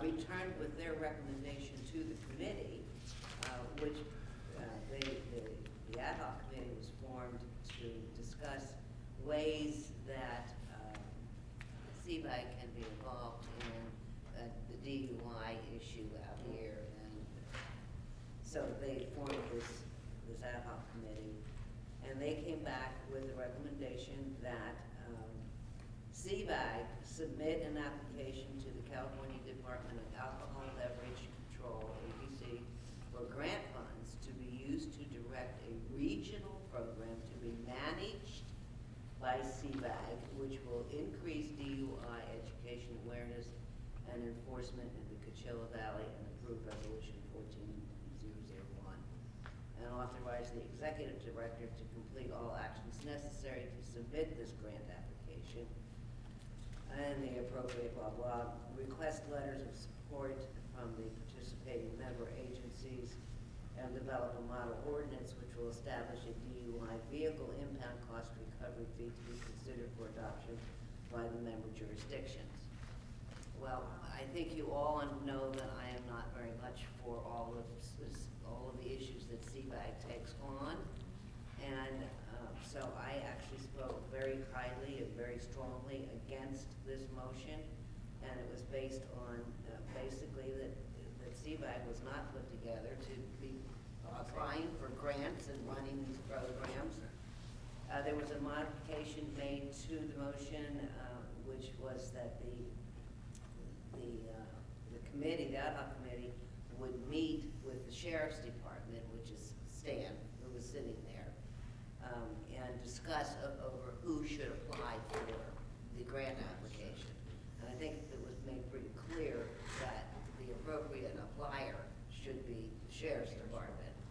So I did vote for the motion based on the fact that they're going to be working with Stan, and I had already talked to Stan about my concerns here. So if they come back and the recommendation is for CBAG to apply for the grant, I mean, it's already, I think, out of our hands. I don't know if it's coming to you guys or not, but I'm letting you know what I'm doing here with this issue. I don't like the idea, and I think we've all have read in the paper that a lot of people are getting a little tired with CBAG getting their nose involved in everything. And everything, yeah. Too many things. So, so this is an issue that took place. I mean, there was no big fight or anything, but they clearly did hear me on the issue. So we'll see where this goes. And I wanted you to know how I was looking at it and how I'll continue to treat it if it comes back to us.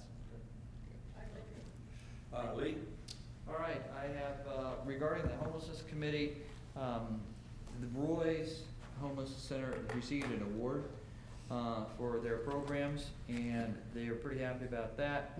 Also, there is a homeless count being done on homeless vets, and there is, they want to eliminate homelessness for vets. So they had a meeting this morning at ABC, and we were there, and so we'll be looking at a count here in La Quinta for any homeless vets that we may be having in here, and so to provide services for the homeless vets to help them find their own place. I mean, I support that, but it sounds discriminatory. I mean, we're trying to help all homeless people. Why, you know, and I mean, I support helping the vets in any way, shape, or form, but why did they carve out? I guess there are specific benefits available for vets. Probably because there's funding available. Exactly, Okay. there's funding available Okay. for the vets, so if they could find out who they are and where they are, then they could talk with those and let them know what's available for them. As you guys. And who's going to do this? CBAG? CBAG, yeah. Oh, see this again. Who else? We will probably see this again. I was not able to go to the meeting this morning at ABC, so I don't know where that's going to end up. But yeah, we'll find out. We'll have more information on the homeless vets. Regarding IID, Energy Conservation or Consumers Advisory Committee, I've talked to you guys earlier about the budget that was proposed. The board of directors for IID decided not to pass the budget. Really? So they're just going on right now, just continuing. A with no continuing budget. resolution. Like a state. Because, no budget, because they didn't. Sounds like the federal government. You know, Has a budget. yeah, because they don't wanna increase rates 10%. And they don't wanna, they realize they can't keep using reserves to bring this down. I mean, they've got $100 million in reserves, and in 3 years, that's gonna be gone, the way they're going. And then what, 20, 30, 40%? What was their deadline for passing the budget? It was on a calendar period, so it was December, and they decided not to. Did they do some kind, they must have done some kind of. Just, continuation of their previous budget. Also interesting is they have a very aggressive transmission line renewal program to bring in new transmission lines. I've talked about before, with San Onofre going down, they're having to buy much more energy from the east or Midwest. And a lot of that's going through Imperial Valley. And so there is a challenge right now whether California's ISO controls these new transmission lines, and then IID has to pay a fee for that, or IID puts in their own transmission lines. And the challenge is, and some of these, well, challenge of course is budgeting, how they're gonna pay for it all. And part of the new transmission line is regarding Salton Sea and the geothermal aspect in Salton Sea area. But it's interesting because then you talk to the Salton Sea, or excuse me, the geothermal companies, and they don't want anything to do with it. Because they're having to pay what's called a wheeling fee for their energy going across it. So all the geothermal companies want Cal ISO to control the lines so they don't have to pay this fee. IID wants to have the transmission lines to be able to bring in those fees instead of pay it to the state. So there's a big struggle right there, and of course, again, nobody has the funding, so they have to go to outside sources to find investments for the funding of these transmission lines. But if you have the energy provider saying, wait a second, we don't want anything to do with it, I don't know who's gonna come in and invest in these lines if there's no revenue. So that's a huge issue going on right now, and we'll have to see where that's gonna go. Interesting, there was a little struggle going on with there's 10 members here in this valley, and there's 10 members down in El Centro, and we voted on a new chairperson, and there's 2 gentlemen that didn't get that position. There's one that wanted that position. He didn't get it because we voted for another person. So those 2 said, wait a second, we're appointed by the board, so we should be able to have our own control. And so, you know, yeah, and so, but nobody else down in Pearl Valley voted with them, so I think that thing was over. But yeah, there was a push. So is the chair from here or there? There, the new chairperson is down there. I can't remember her name. And then we have our vice chair is Luby here now in La Quinta. So IID Energy, that Would group. be here in La Quinta or India? La Quinta. Because the IID on Avenue 58 is in La Quinta. Oh, okay. Yeah, where our meetings are. At IID. Yeah. So, we'll see what happens with their budget. You know, they're gonna have to, at some point, bite the bullet and make that change. You know, and I talked before also about these public programs where they're giving away a lot of money. I mean, in the current budget, there is $18 million to be spent to help people with the efficiency in their electricity. And then there's another program for another $9 million to help people go solar, or solar. But aren't they collecting certain fees on your bill? Isn't there certain? There's an ECA fee that pays for part of these things, Yeah. but that's part of the reserve that they're using to fund a reduced increase in energy costs. That's So- probably illegal. Well, I mean, no, because it's you know, you pay that extra because of the cost for them to buy energy. And so they wanna use that overage to reduce. And the board can use that overage for anything they want to. I've already asked about that, and it's up to the just board's because discretion. they said that. Yeah, so they can use it for whatever they want, including capital improvements instead of going for lending or bonding. But, we'll see what's happened there. There's talk again in Sacramento about creating a separate board just for the power division. You know, and in that case, then we may have folks up here in this area running for that board. But who knows where that's gonna go. But that's it. Okay. Yeah, I didn't have any meetings other than the chamber meeting, and That's that, crazy. I think you all got a copy of the agenda, and that I asked Wanda to give you a copy, so maybe it's in your mail in that. Not a whole lot going on. They talked about Humana and things like that. Thank Les for putting on a presentation on behalf of the city and that. But everything, there was nothing, I think, anything major that we needed to discuss. And that was it. Good. Okay, department reports, city manager? We have a written report about CBIP and what's happening there. And then the other thing I'd like to mention is that Les and I met with Wells Marvin last week, and he's moving forward on his planning activities associated with properties between Old Town and the library. With that said, because he's moving forward at the pace he is, if you remember when we reviewed that contract, the Arts Foundation came forward and asked if we would consider establishing a committee that would work with them and the city on parking. So I'm going to move forward and put together a committee comprised of staff, the Arts Foundation, and Wells, get some discussion going on about parking options, so then we can review that with the full council as that project proceeds. That's it. If I could, going back to the CVAP issue, on that, just to give you guys a little bit more background on that, as you know, the Enterprise Zone Authority and its closure gave back $25,000 to the city of Indio, $25,000 to the city of Coachella and Riverside County. Each one got $25,000. Now, Indio and Riverside County used that money to support their $40,000 contribution. Coachella, however, just put that back in their general fund. And so they're gonna come back and look at this next month in February on whether they want to put in the whole $40,000.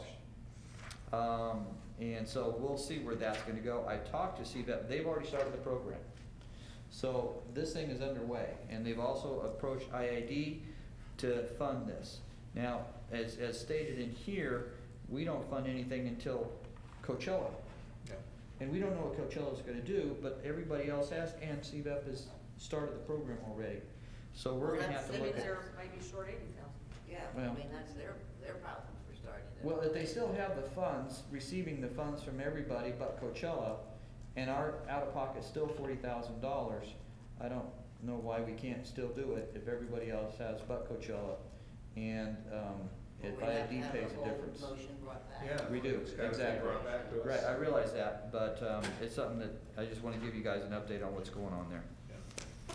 Yeah, Tom mentioned this, he was the guest speaker at the university a week ago, and he talked about this. But they're moving forward. Okay, that was all? That's all. Okay, city attorney, Nothing beyond my written report. city clerk, Nothing additional. okay, and any of our staff members? Lieutenant? Just wanted to mention that I included in my department report an update on GoRequest. We've been, since our talk in late August, we've made some changes to the system basically to separate the internal requests from the ones coming into the public. We received again over 1,000 requests, including the internal ones, since September 1st. About 27% are either using the iPhone, Android, or the web to interact with the GoRequest system, which of course is our goal, is to drive that percentage as high as possible. We think we're close to almost 200 users, which is about twice as many as we had in the first half of the year. So the promotions on Facebook, the farmers market, we promoted it there, and as well as just staff in general handing out the little business cards with the download on it. So just an update. If you have any questions, be happy to answer them. But Thank you. Sounds like it's going well. Yeah, just real quick, speaking of, website, our Yeah. website was only down for, what, 24 hours, One day. 12 hours? Our Right, 'cause play in La It was Quinta, back up on Monday. it was not up on, it looked like it Sunday. came up on Sunday late. Were you aware that the server went down and our website was down temporarily? I wasn't aware of that, no. Yeah, So the Humana went down as well, so GraphTech server had a minor hack. Saturday, right about the time they finished the tournament on the play on Saturday. And it affected ours as well. Yeah, because in the evening I found it was out. Yeah. It'd be nice to get a report from them. Yeah.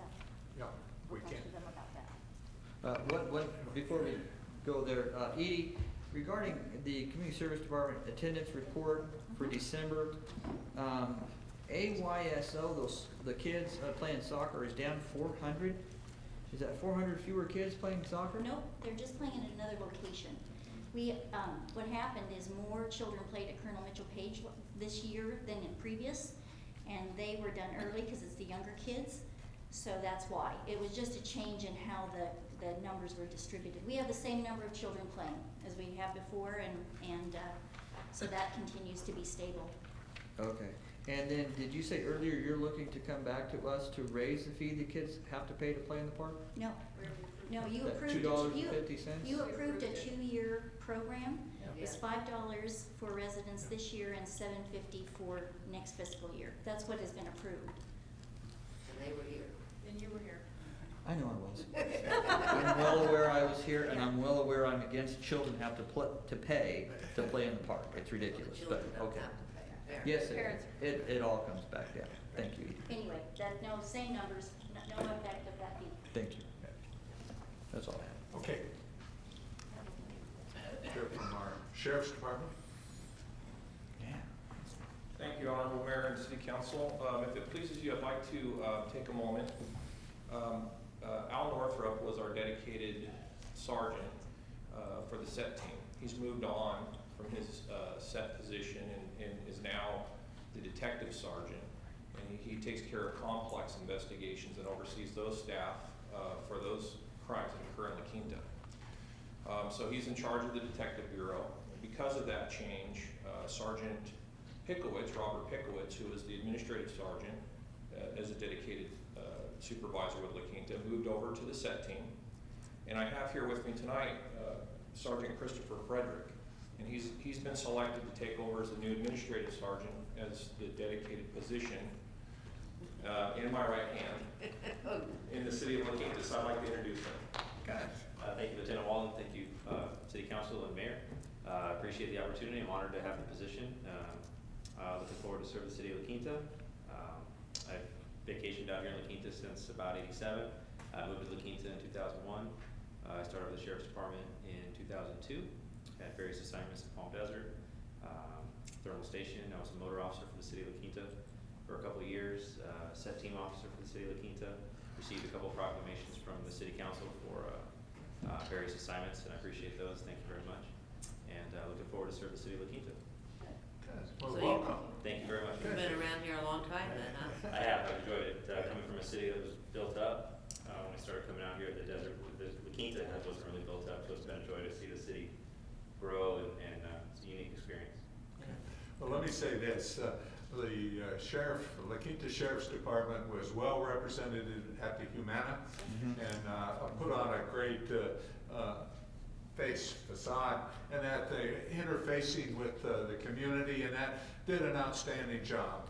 And that, let me commend the Sheriff's Department for what they did at the Humana. Thank you, Mayor. And no problems from what I heard. Right, no, it went off really well, and we meshed really well with the Secret Service, as you know. Yes. Former President Clinton was there, as well as we had a visit by Representative John Boehner, am I saying it right? John Boehner. He was down, and so Capitol Police, we had to nexus with them, and it went really well, no problem. That's great. That's great. Thank you. Thank you. So I want to add a little tidbit from the sheriff's standpoint, Chief Walton. So Desert Regional and JFK hosted a breakfast with former President Clinton, and so there were a few select folks, and my CEO had asked to invite Chief Twist from Indio, since that's where the hospital is. And he happened to have had council meetings that day, and a couple of, he was on, I guess. And so we had to connect with the president's advance team. I learned what an advance team was because he was going to be uniformed and armed. And basically the Clinton group said he can come unarmed and out of uniform, or he can't come. So unfortunately, Chief Twist did not attend the breakfast, but I learned something new, that you just can't blend our local law enforcement with a whole group of Secret Service when the president's in town. So learned about the advance team that day. Yeah. Yes, and communications. Could be construed in a confusing manner, I guess. Well, during the Humana, we've known that in our discussions with the Secret Service that former President Clinton did not like to have an overwhelming uniformed president directly around him. So obviously we deployed and we prepared in such a way that he was well protected, but we were in the background. Not as visible, yeah. Because he's a very open, approachable, people type person, yeah. And I'm sure Secret Service goes bananas because he'll walk off into the crowd. They do, Yeah. and he does. And then we go bananas. Yeah, But glad to know there were no newsworthy distractions or Right. threats or what have you. It was very good. Very smooth. Yeah. Okay, Thank you. It's boring. Okay, we'll move on to Mayor and Council members' items. Well, I was gonna ask if I could ask a question. Sure. Do you think you could find it in your budget over there in the joint departments to buy a couple more cat traps? Couple more cat traps? Cat traps? Cat traps. I mean, the code is overrun with cats.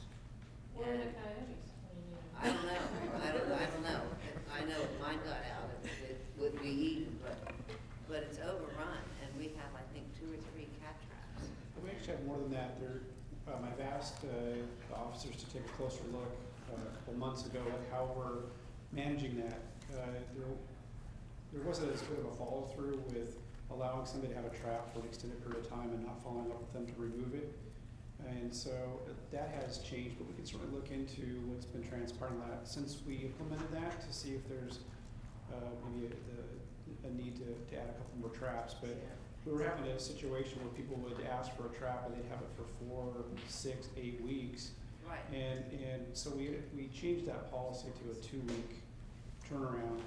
And so we're pulling them away and getting, because we had quite an extended list of people waiting for traps. Yeah, that's So a problem. we'll definitely look into that to see if, since we've implemented that, if there's. Maybe we could buy some and rent them. Do they go to the animal shelter now? Is that what happens when Yes, Yeah. when we trap them, they are, if there's no, identity on them, no way to reach out to the owners, then yes, they are taken to the animal shelter back. Okay, thanks, Les. Anyone else? I have a couple of, excuse me, Christie? I asked Frank when we met this morning to send a letter to Robert Teal, who's our airport person. His reports are so good. Yeah, It's they like are. he doesn't miss a meeting, they're very informative. And I just asked for Frank to do a letter from the city and council, just thanking Thank him you for his for effort. what he does. Yeah. Sure, that's great. Okay, good. Very good. Okay, I have a couple of items, and that, first of all, I went to the Friday function at the museum, and it was outstanding. The lady that sang and did her thing, it was outstanding. And there must have been, well, actually, we filled up the room, and then there were people sitting outside, so it was overabundance.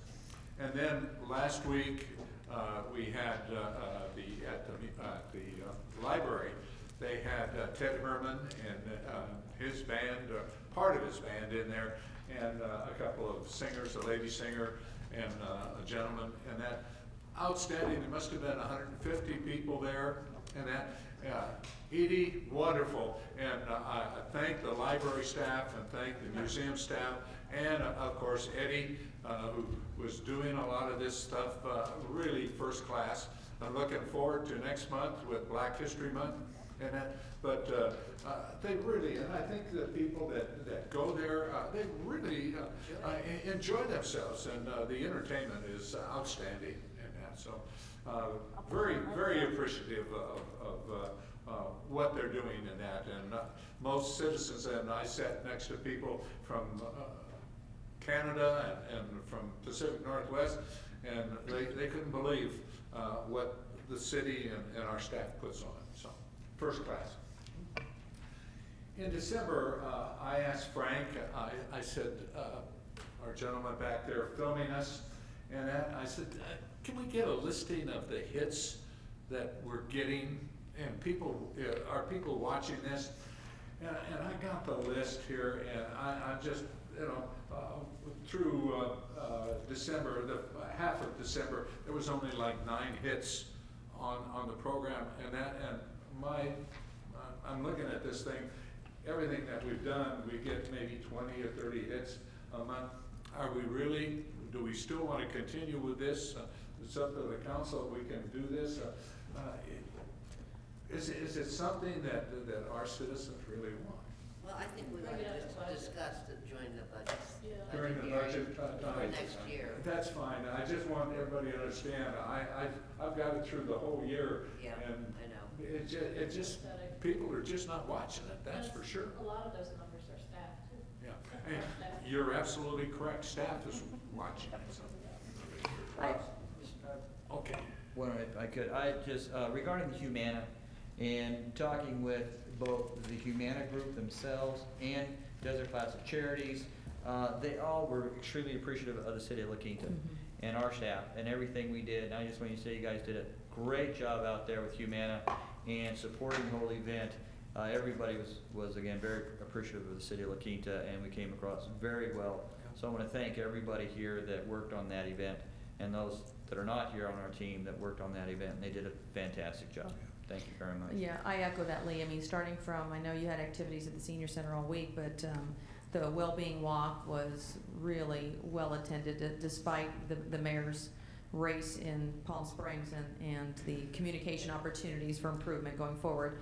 But the fact that you guys coordinated the passport to get stamped along the way on the walk to bring people back to get their backpack full of goodies versus having the logistics of having all that along the trails, I think it gave to the staying power at the park, and definitely much more attended than last year. Good news coverage, definitely a lot of news coverage. It was great I was sitting in Burgers and Beer on Friday night, and looking at national news on the sports, looking at Humana from the day, and to see the Humana recap and commercials with activities that are happening in La Quinta was just, it's a proud moment. And I know that you coordinated it, and they chose us. They tell us continuously, they chose La Quinta because we're a healthy eating, active living city, and they know that we're on the forefront, and we have to stay out there and continue that reputation. So this is a good time of year for us, with all the festivals and everything else going on, so kudos. Well, that concludes that agenda. I'll entertain a motion. So moved. Second. Yeah. Please vote. Motion passes unanimously. Thank you. Okay, we'll move on to, and I'll call to order the regular meeting of the successor agency to the La Quinta Redevelopment Agency for Tuesday, January 21st, 2014. Let it be known that all agency members are present. Public comment, anybody wishing to speak on an item either on the agenda or not on the agenda? Seeing none, we'll move on to confirmation of agenda. Any changes by staff? No. By agency members? Okay. We have no presentations or written communication. I'll ask for approval of minutes for December 17th. So moved. Second. Moved and second, please vote. Motion passes. Move on to the consent calendar. Move consent calendar. Second. Moved and second, please vote. Motion passes. Do I have to say on the consent calendar? Okay. Please let it be known that the consent calendar was approved unanimously. Yeah, we can just say motion passes unanimously, or Oh, okay. motion passes 5-0. Okay. All right, we'll move on to the business session. Approve the long-range property management plan which governs the disposition and use of real properties acquired by the dissolved La Quinta Redevelopment Agency. Chris? Thank you, Mayor. As a part of the redevelopment dissolution, agencies are required to develop long-range property management plans. This is what's before you this evening. The plans pretty much have to identify what properties are still in the successor agency's name and what to do with them. So our properties are categorized as roadway, walkway properties just south of Miles and east of Washington. The second category is the village public parking lot. And the third category is Silver Rock public use parcels, which includes a park, public golf course, well site, as well as the Amundsen Ranch House. We're proposing to continue to use these parcels, all of them, as public use properties, and for them to be transferred to the city. So with that concludes my report. Happy to answer any questions. Okay, questions of Chris? Seeing none, I'll entertain a motion. I'll move approval of the long-range property management plan and authorize the executive director to submit to the California Department of Finance. Should I say in person or? It will be in person. I'll second that. It's been moved and second, please vote. Motion passes. Let it be known that the motion is approved unanimously. Okay. I'll entertain a motion to. Motion to adjourn. Second. Moved and second, please vote. And that was passed unanimously. Okay, we'll move on now, and I'll call to order the regular meeting of the Finance Authority for Tuesday, January 21st, 2014. Let it be known that all authority members are present. Public comments, anybody wishes to speak on an item on or off the agenda? Seeing none, we'll move on to confirmation of agenda. Any changes by staff? Nope. By council members, or agency members? No. Okay, I'll ask for approval of minutes of December 17th. So moved. Moved and second, please vote. Councilmember Henderson, it didn't register. Okay. Motion passes unanimously. Okay, move on to the consent calendar. Move consent calendar. Second. Moved and second on the consent calendar, please vote. Motion passes. Consent calendar was approved unanimously. Move adjournment. Second. Moved and second for adjournment, please vote. Motion passes. We are adjourned. Unanimously. By vote. I think at this time, I'll call to order the regular meeting, the Housing Authority. First, let the record show that all authority members are present. Next, I'll ask for their verbal announcement of AB 23. Board members of the La Quinta Housing Authority are entitled to receive a $50 stipend as set by Section 34274 of the Health and Safety Code, not to exceed 4 meetings per month, to be paid to members in attendance at every convened Housing Authority meeting. All right, thank you. Next, we have public comment. Is there any public comment? There being none, we'll move to confirmation of agenda. No changes. All right. Can I have a motion to approve the agenda? Do we need a motion to approve? Minutes. We don't? We don't. All right, next we'll go to approval of the minutes for December 17. So moved. Second. All right, we have a first and second. Please vote. Thank you. That item passes unanimously. Next, we have the consent calendar. Move consent calendar. Second. We have a first and second. Please vote. Thank you. That item passes unanimously. Next, we have a business session item regarding select housing authority chairperson and vice chair for 2014. Do we have a staff report on that? Do we need one? Well, I'd like to nominate Terry Henderson for chairperson. I'm happy to volunteer for vice. All right. Looks like she's up now. All right. Is that a motion then? If she accepts the nomination. I move approval of Terry Henderson for chairperson. And I'll- put yours into at the same At the same motion, sure. Sure, and I'll then do Linda the Evans. vice chair. Okay, second. All right. We have a first and second. Please vote.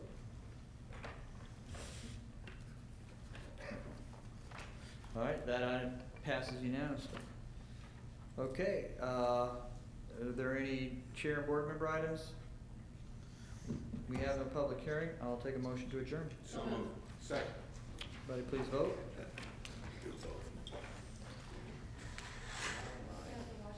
That item approves unanimously. Thank you. Thank you, Lee.